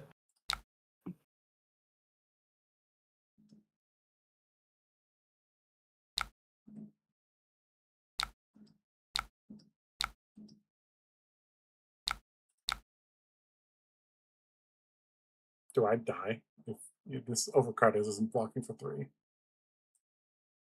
Ugh. Sad. I'm trying to figure out if you cited in your D-Rex if I'm fatigued. I don't know. No. Oh, no, I'm definitely not. All I know is Jagged Edge will be very helpful.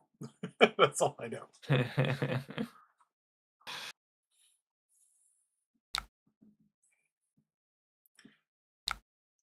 Honestly, maybe just switching some of a Blunton and a Swordmaster Shine for 2 Jagged Edge might just be the play, and then yeah.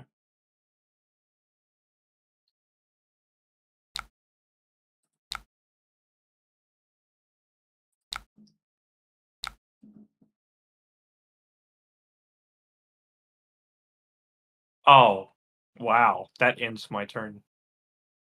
Does it? Yeah. Oh, I had a Star Breeze. I didn't even consider that. Oh, Blunted pretty good. Let's go, boys. I guess I'll Astral Etching so Restless Coalescence and spit out Small Ward. Oh boy. All right, we're gonna have one last hurrah. One last hurrah. All these damn ward tokens. It's like Enigma all over again. Blunted feels bad if they have a bunch of instants to respond to. Yeah. All right, good game. Good game. I did not think this matchup would go this long, but actually it's quite interesting. It's not like runaway mirror guy. It's just runaway board state.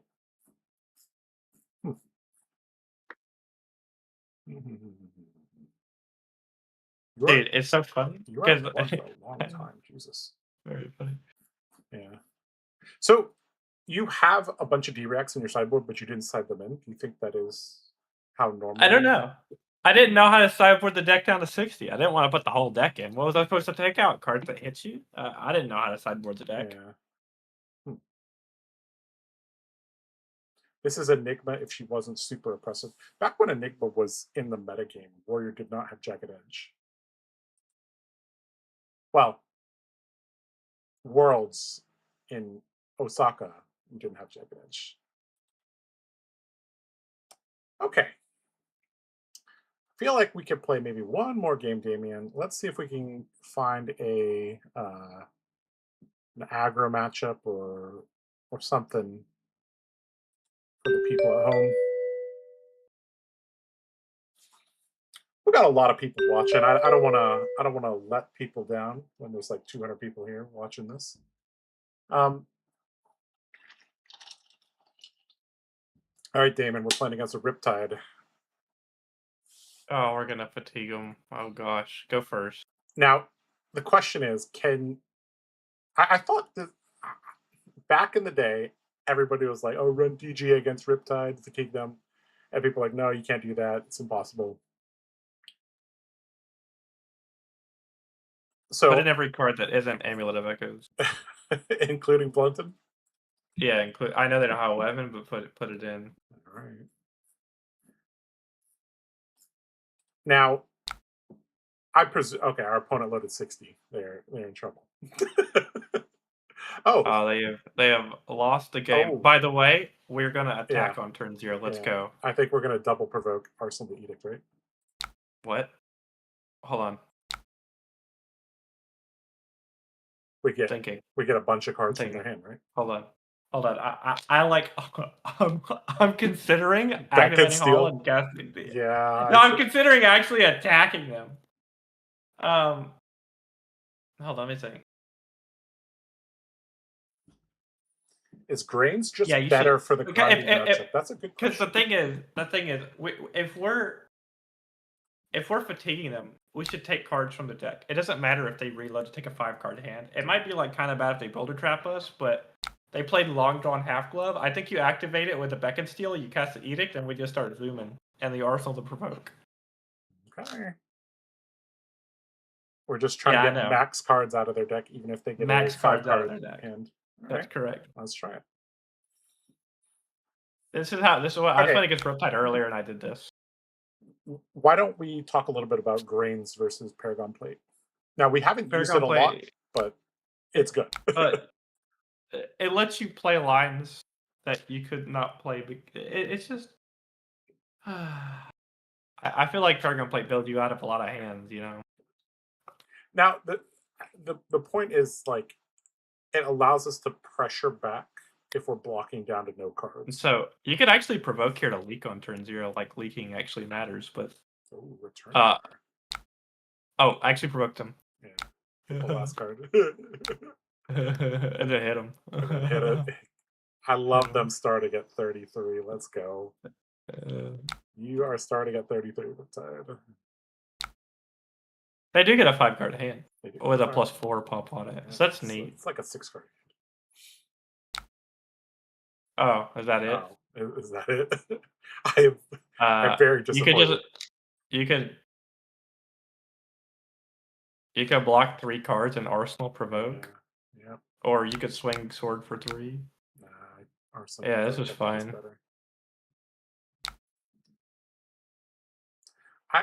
You didn't want to Arsenal the Beck and Steel for the Wombo combo? It goes against our plan. Wombo combo against Riptide? Yeah. You're funny. Probably a bad idea, right? Funny. Okay, this is why we don't Arsenal provoke. Right here. This is it. Yeah, this was a mistake. Dreadbore is going to screw us up. Actually, just block 2 cards here. Edict and Unsheath. Swing the weapon with the shelter and then play the sigil. We could also provoke if they block to get it out of our arsenal, but I don't think they're going to block. No, you can get it out of your arsenal with a single blue. It just so happened you drew a D-React and no blues in your hand, of course. Yeah. Oh, they're blocking with an arrow. Thick. Look at that deck damage right there, boys. You did it again. How did you do it? I'm not good at this game. Well, it's okay. We can sync it to something. Oh, no, we can't. Oh, he's got Dreadbore! Yeah. Just block 3 cards. Block 3 cards and swing your weapon, and we're going to put 2 D-Reacts next to each other. I'm gonna use on Dreadbore. Surely we'll never make it back there. Yep. Surely this pitch deck will not matter, chat. And if it does, we have armor. Yep, that is true. Is this Balance of Justice ever gonna do anything? No, Oh, it's gonna sweet! block Look for at 2. that. Let's go. No ping from that. Okay, finally a blue. Ooh, we did it. We did it. I can rest easy that we can cast our card.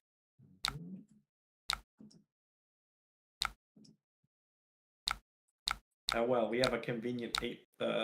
Actually, Nope. I wouldn't let this hit. Yeah, I wouldn't let this hit either. Oh, Hold on. You Bracers can first. give no. You can give the boost plus everything but blunted. Like this? No. Put the gloves Oh. back. Oh, The blunted still swings the sword and plays yeah, the provoke. That's It's true. fine. That's true. Look at this. We are the fabtcg deck. Kodak? Okay. Swing our sword, play our provoke. We are the fabtcg deck. I love how dynamic the deck is. The deck goes from I will hurt you to I don't really feel like attacking. Yes, this Hala deck can play offense or defense. I finally put a direct in my arsenal. Yep. For those of you World Cup fans, Hala plays midfield. Don't you love that our hand like 12 turns from now is like direct blunted into the deck with Dreadbore? It's gonna be really so good. It's gonna be so good. I love sync blunted. We're gonna have to put like a sync below in our arsenal. Okay, there's the inertia trap. Yes, sword for 5. Let's go. Oh, a D-React we could put in arsenal. Let's go. Oh, we have a good hand. If this doesn't... You have a good hand if your opponent doesn't throw anything at you. He didn't okay, fine. He didn't do anything. Let's go. You may play the game this one time. I love playing the game.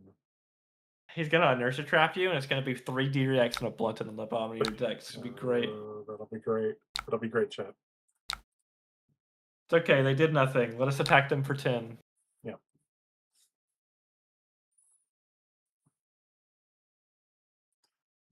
Just remember that remembrance isn't banned. True. Okay, return fire is going to get something.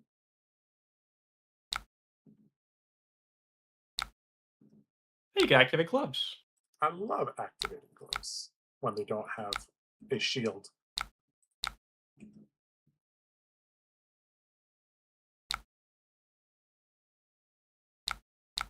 The 3rd inertia trap. He's done it. We should just discard this, right? No, just put it up. Well, no, just put it on the bottom of your deck. If you're going to discard it, you should have done it before the Riptide ping. All right, no D-React in Arsenal, sad face. Yeah, this hand's good too. This hand is very cool. Yeah, this hand is very cool, actually. Too bad we're probably just blocking. We could put the Brimming Blade into the Arsenal, though. I don't hate it. I mean,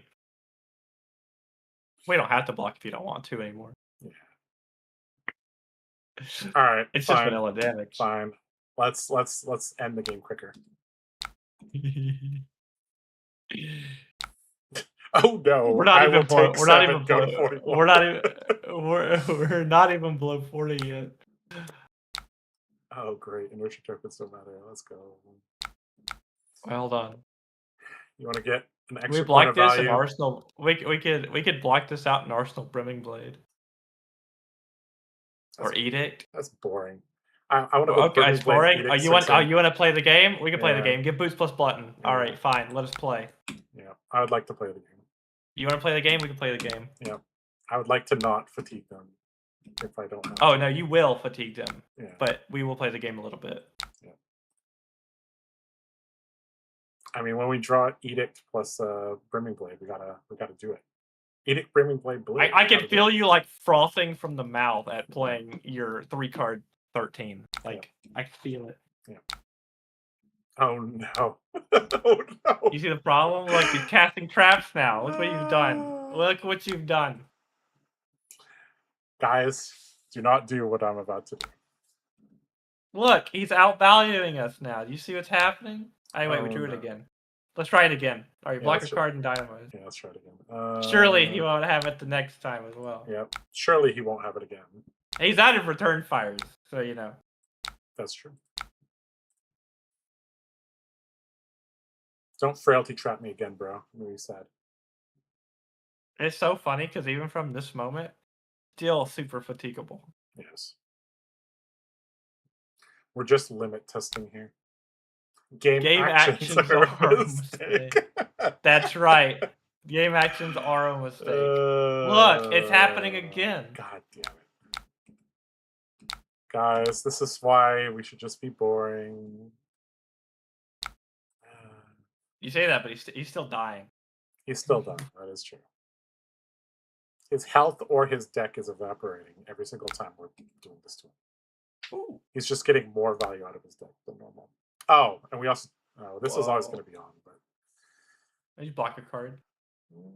Arsenal the Edict. We'll play it again later. Just block your hand. Fine.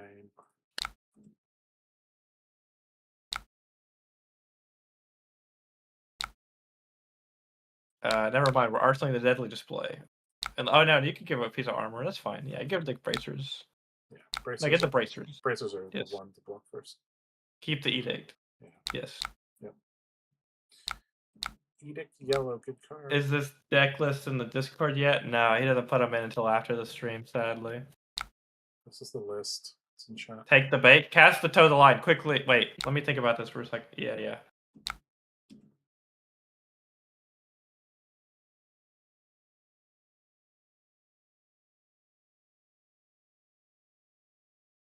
So what they do is they give you a bait token that triggers all the traps, and they search for any trap in the deck, and they put it on the top of their door. Any card, don't have to be a trap.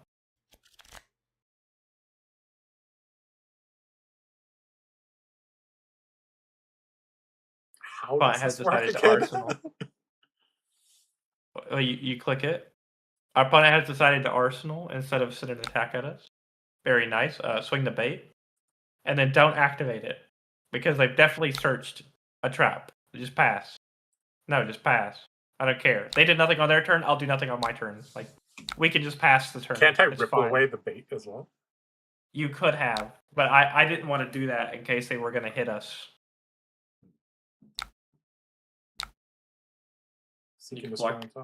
I'm just blocking down.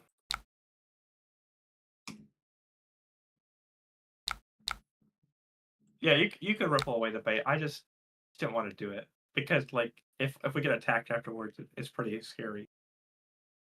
Yeah, bait is an action card, or take the bait is an action. Create a bait token under an opponent's control. They pitch 3 pumps to activate Quiver. Looks like we get to play the game, Davey. Well, keep in mind that they tutored any card they wanted to the top of their deck. So the card they are arsenaling is a trap. I just want you to know that. Why? And we are swinging our weapon for 3. We're not particularly on this turn. Oh. No. You're pitching it. Their arsenal is definitely collapsing trap, buzzsaw trap, or spike trap. Why don't we just throw? Okay, fine. You want to throw ripple away? Shut up. Swing your weapon before you get counter fatigue. Okay.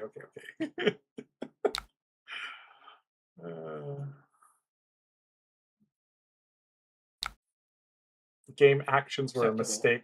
Will Pro Tour qualified at going Josh Lau learn? No. More game actions were taken, more mistakes. It's okay. That's a S tier. We were never supposed to make game actions this game, other than weapon. Sometimes chat seeing what not to do is just as important as us telling you what to do. You know, learning what not to do is an important part of the game.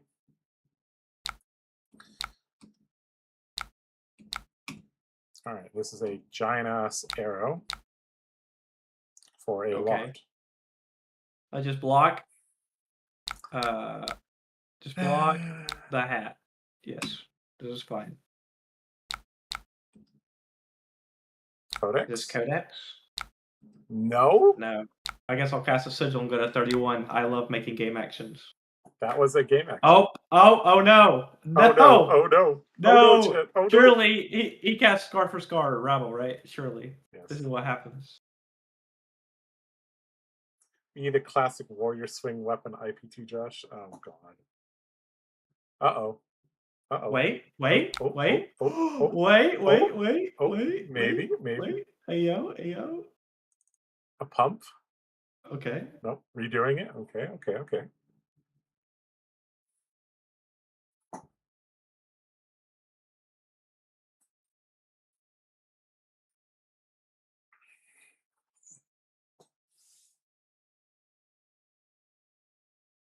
Oh, No, we get the Josh, you cannot do the cool thing.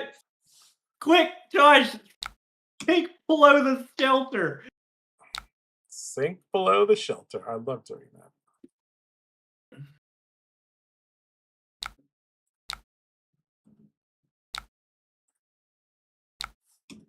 Free block. Let's go. I'm in.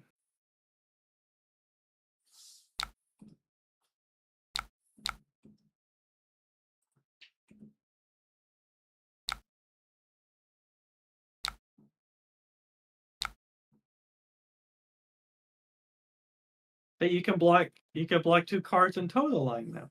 It's so clean.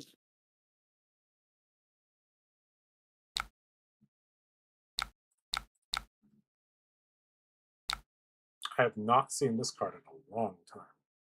It's very blue. Is this You wanna play the total alternate line? art?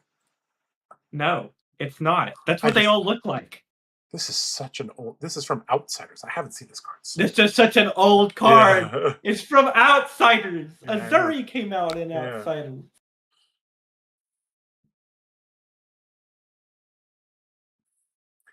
All right, Riptide.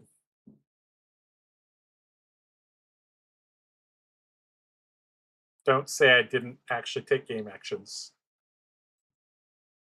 Dude, if this turn's not impressive, I'll take more. I mean, we've already devoted to making game actions this game. Might as well make more game actions. Yeah, I love taking game actions.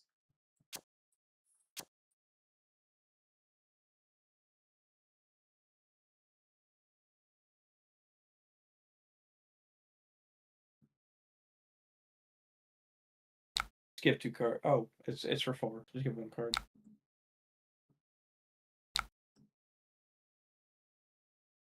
Oh no, he made a ponder token. I give 1 card. This is like a drill shot for 7 or something behind this.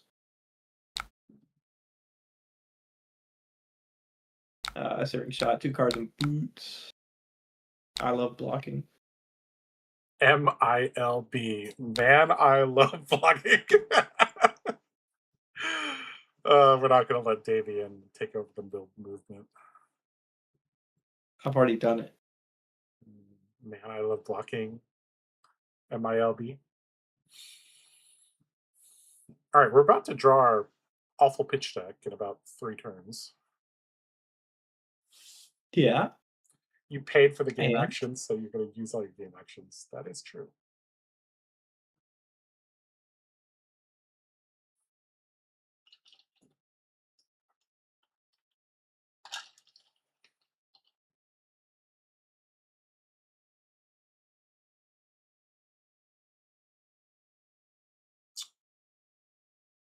Block Oath.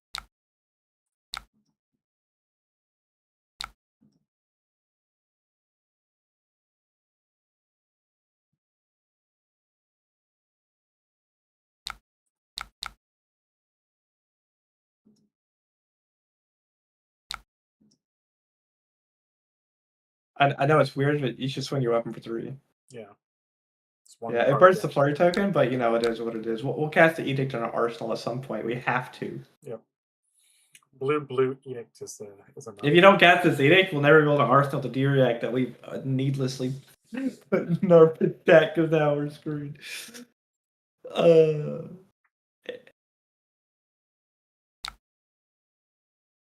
Chris is always in the stream trying to figure out the secrets. What type of secrets are you talking about? Oh, there's a third frailty trap. I'm so glad we didn't make game actions. Wait a minute.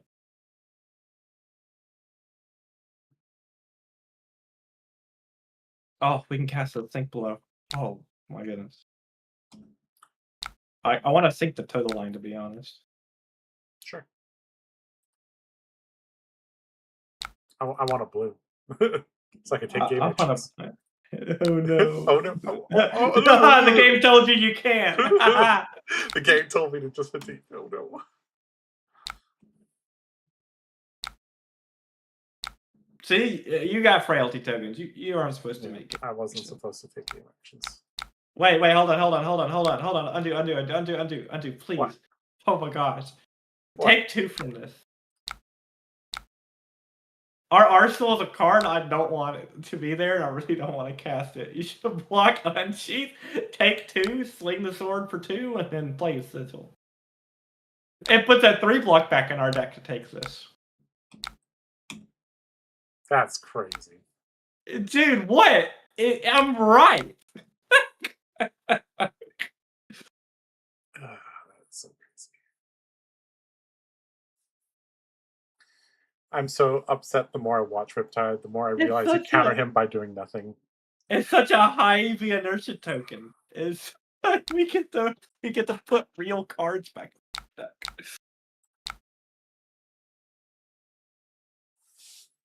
Where else are we gonna put our Diriacs? We have to put them on our arsenal. We gained a card in deck by taking 2. It's true.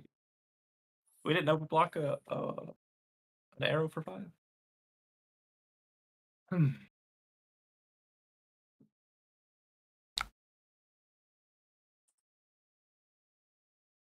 Where's it's not where's his endless arrows? Where do you think they're at? They're still in the deck. Okay. I would just block 3 cards here. I would just take 1. Which You're gonna have to block.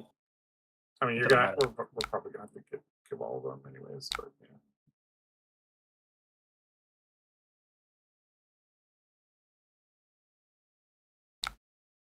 And right here now you give Cheston.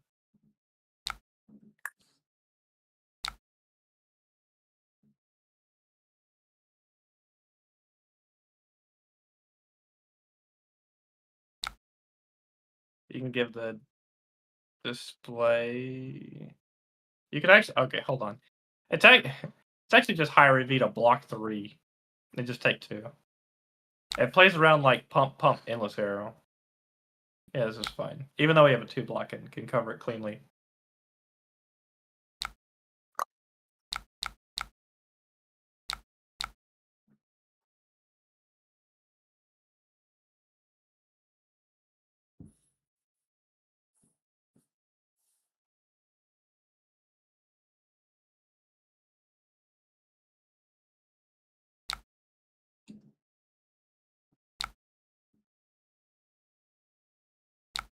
Okay, pitch the shine, swing the sword, provoke them, and arsenal the shelter.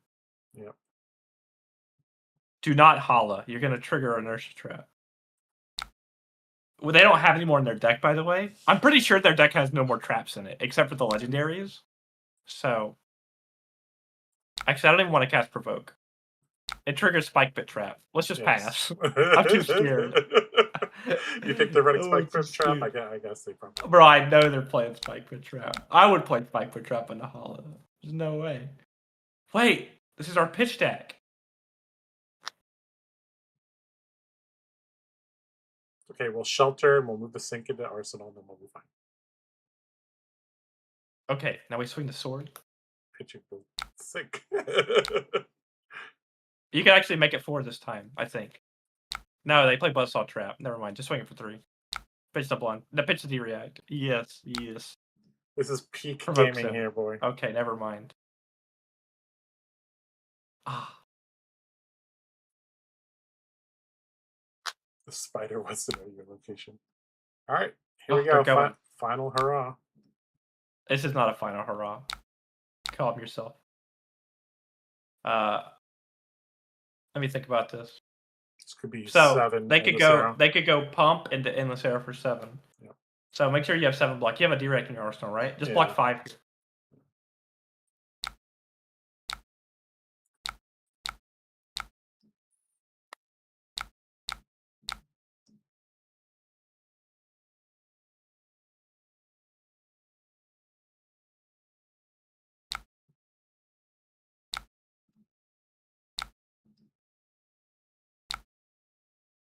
Sword for 2. No, actually, you can activate Hala. It undo quickly. You can activate you're Hala. right. It doesn't have greater power. Let's Yes. go. But it has go again. Let's go again. Oh, That's shit. okay. He can collapse and trap with. Yeah, that's fine. Yep. I don't care about that one. Actually, it's 1 damage. That's 3 damage. Oh no, all the damage. I'm in. He's lurking in the deep, so just don't get in the water. I mean, that makes a lot of sense. Yeah. Hala, definitely not the type of chick to get in the water.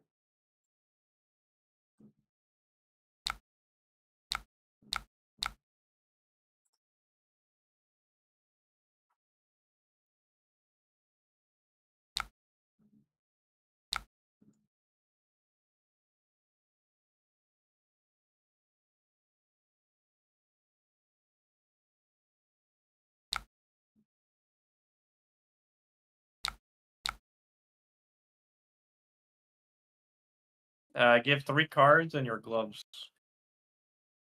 And then swing your sword for 3. We get to make game actions.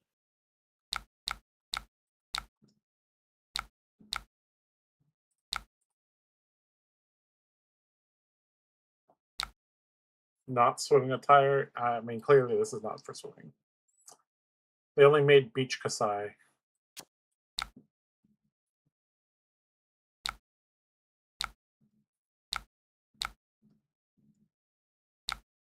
What is our opponent doing? I haven't been paying attention. Okay. Draw shot for 11. What is this? What is it? Wait, hold on. Oh, it's perfect.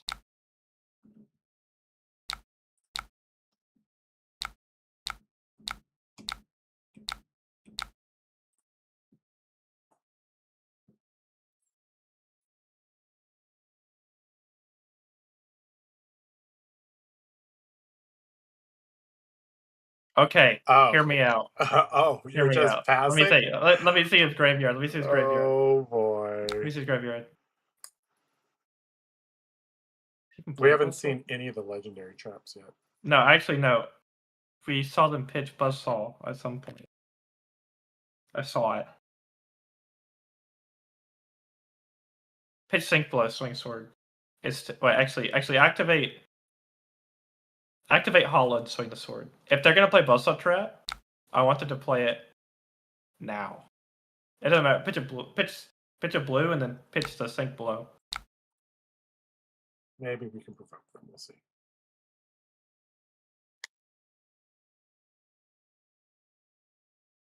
Is the next pool party alt art going to be? Let it hit. Definitely could be. Let it hit. Let it hit.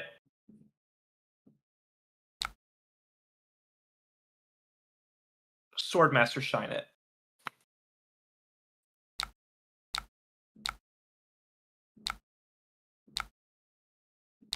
And now activate chess piece. Now we have a flooding. Yeah. Never mind. Yeah, let it hit. Okay, there it is. The Buzzsaw. Finally out of the way. They had to block 6 on 3. I'm in. Now we weapon again. Okay.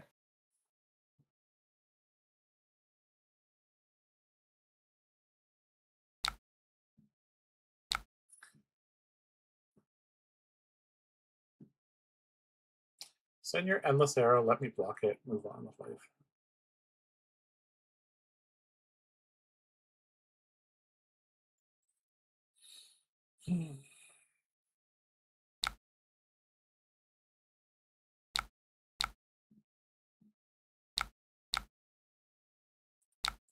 All right. Stop. Hold on. You're falling into a common misconnection. I cannot English. Just give the shelter. Yeah. Just give the shelter. Take a little bit of damage. And then swing the weapon and pay for Blood Royal. Also activate Hala when you swing. Because they're out of traps.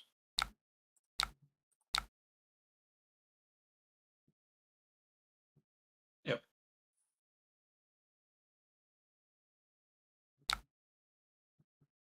The only thing in their deck that could save them is Endless Arrow hitting. So, and then we just pay for the Blood Royal.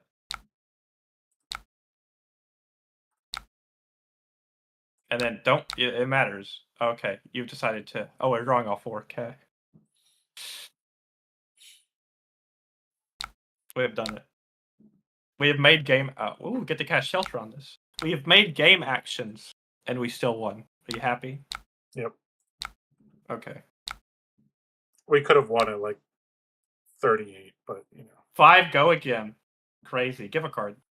Oh damn! Look at that.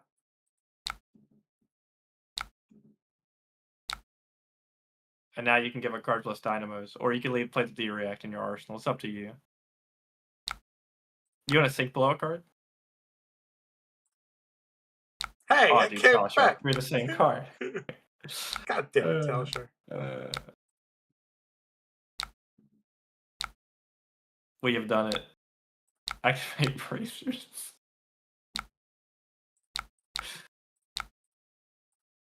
You sure you don't want to provoke them? I'm a merciful warrior.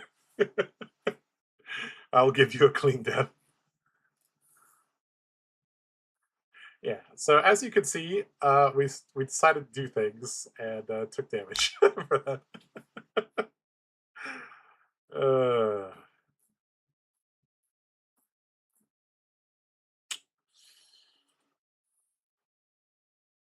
Oh shit! There's a tab here for this. We activated Zenith Blade 23 times. In 26 turns. Let's go. Dynamo's refreshed 4 times. Let's go. This is actually a very useful screen. I didn't know this existed. I would have loved to see the stats on that for the 80s game. It'd have been a million. Would have been a lot, yeah. All right, well, we got a nice, well-rounded amount of games today, I think. All right, if you guys have any questions, you can leave them in chat. David and I will try to answer them. Once again, here's the list for you guys.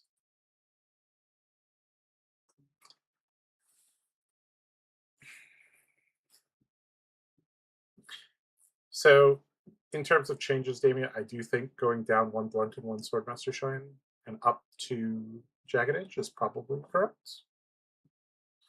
Okay. Yeah. Are you really attached to this blue count, by the way? No. Yeah.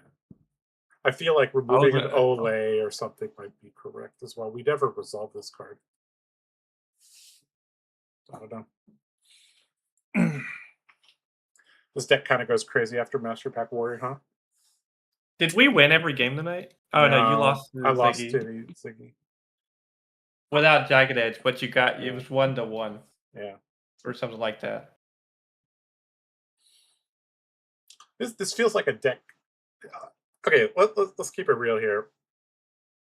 I have a lot more experience with Dorinthia than Hala. Do you think it is worth me spending the next week playing this deck? Yeah, I think the deck is fairly easy to learn. Like you'll be able to pick up all the good stuff from it. I mean, I think the hardest part will be fatiguing. I will have to teach you fatigue maths. Yeah, and that should be easy enough.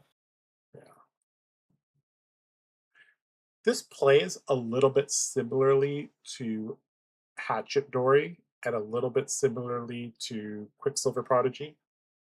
So even though these are all not completely new, but like half the deck is like relatively newish cards to me, I think I could get the hang of it.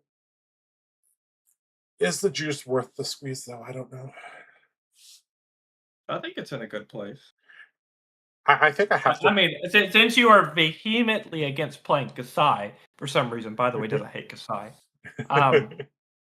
It's the best warrior that isn't Kasai. I wonder if this deck is better into Basilio than Kasai is. I don't know. Well, Kasai has like a really bad Basilio matchup. Yeah. I'm not sure what makes this deck have a good Basilio matchup is something. Oh, it plays Fiddlers. You gotta play all your 4 blocks. You get to block and deploy Edict to Steal, and then your Beck and Steals are gonna hit. When they stumble, your 2-card hands are Like just really better. good. Yeah.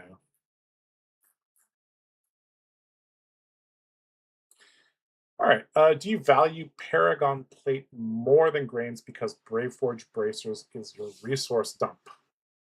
That is I definitely value a reason. Paragon. I value Paragon plate more because it lets me play curves that you haven't seen yet in the game because we just ended up fatiguing multiple matchups. Yeah. It also lets you play around stalagmite in a very like disgusting way. Josh knows all about like man. I don't know if you know, but it's really hard to stalagmite hollow when they have Paragon plate because it's always just like they could just make the resource to play through it. Yeah. Random other things that have come up. I've attacked a Marionette for 4 go again, and they cast Inertia Trap, and I reduce it to 3 with Paragon Plate, so I didn't lose my arsenal. If That I came do up. that to somebody at the Pro Tour, they're gonna be like, "Oh shit, you could do that." I I'm reduced like, its "I power back did." down, so they didn't give me the Inertia token. It's like instead of Uh, overextending with this attack, I'm just gonna hold back. I'm gonna pull my punch a little bit. and then like you use the 2 floating throw Command and Conquer or something. You're like, oh, or the 3 floating, whatever you have. That's pretty goated. Jesus.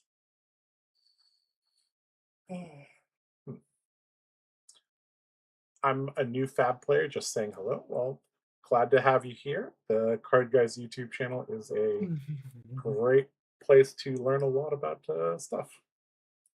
I made a joke about unsharpening a blade. It's funny. Yeah, how do you unsharpen a sword? That's a good question. But you activate Paragon plating. Apparently, Paragon plate is a sword duller. I'm in. I'm in.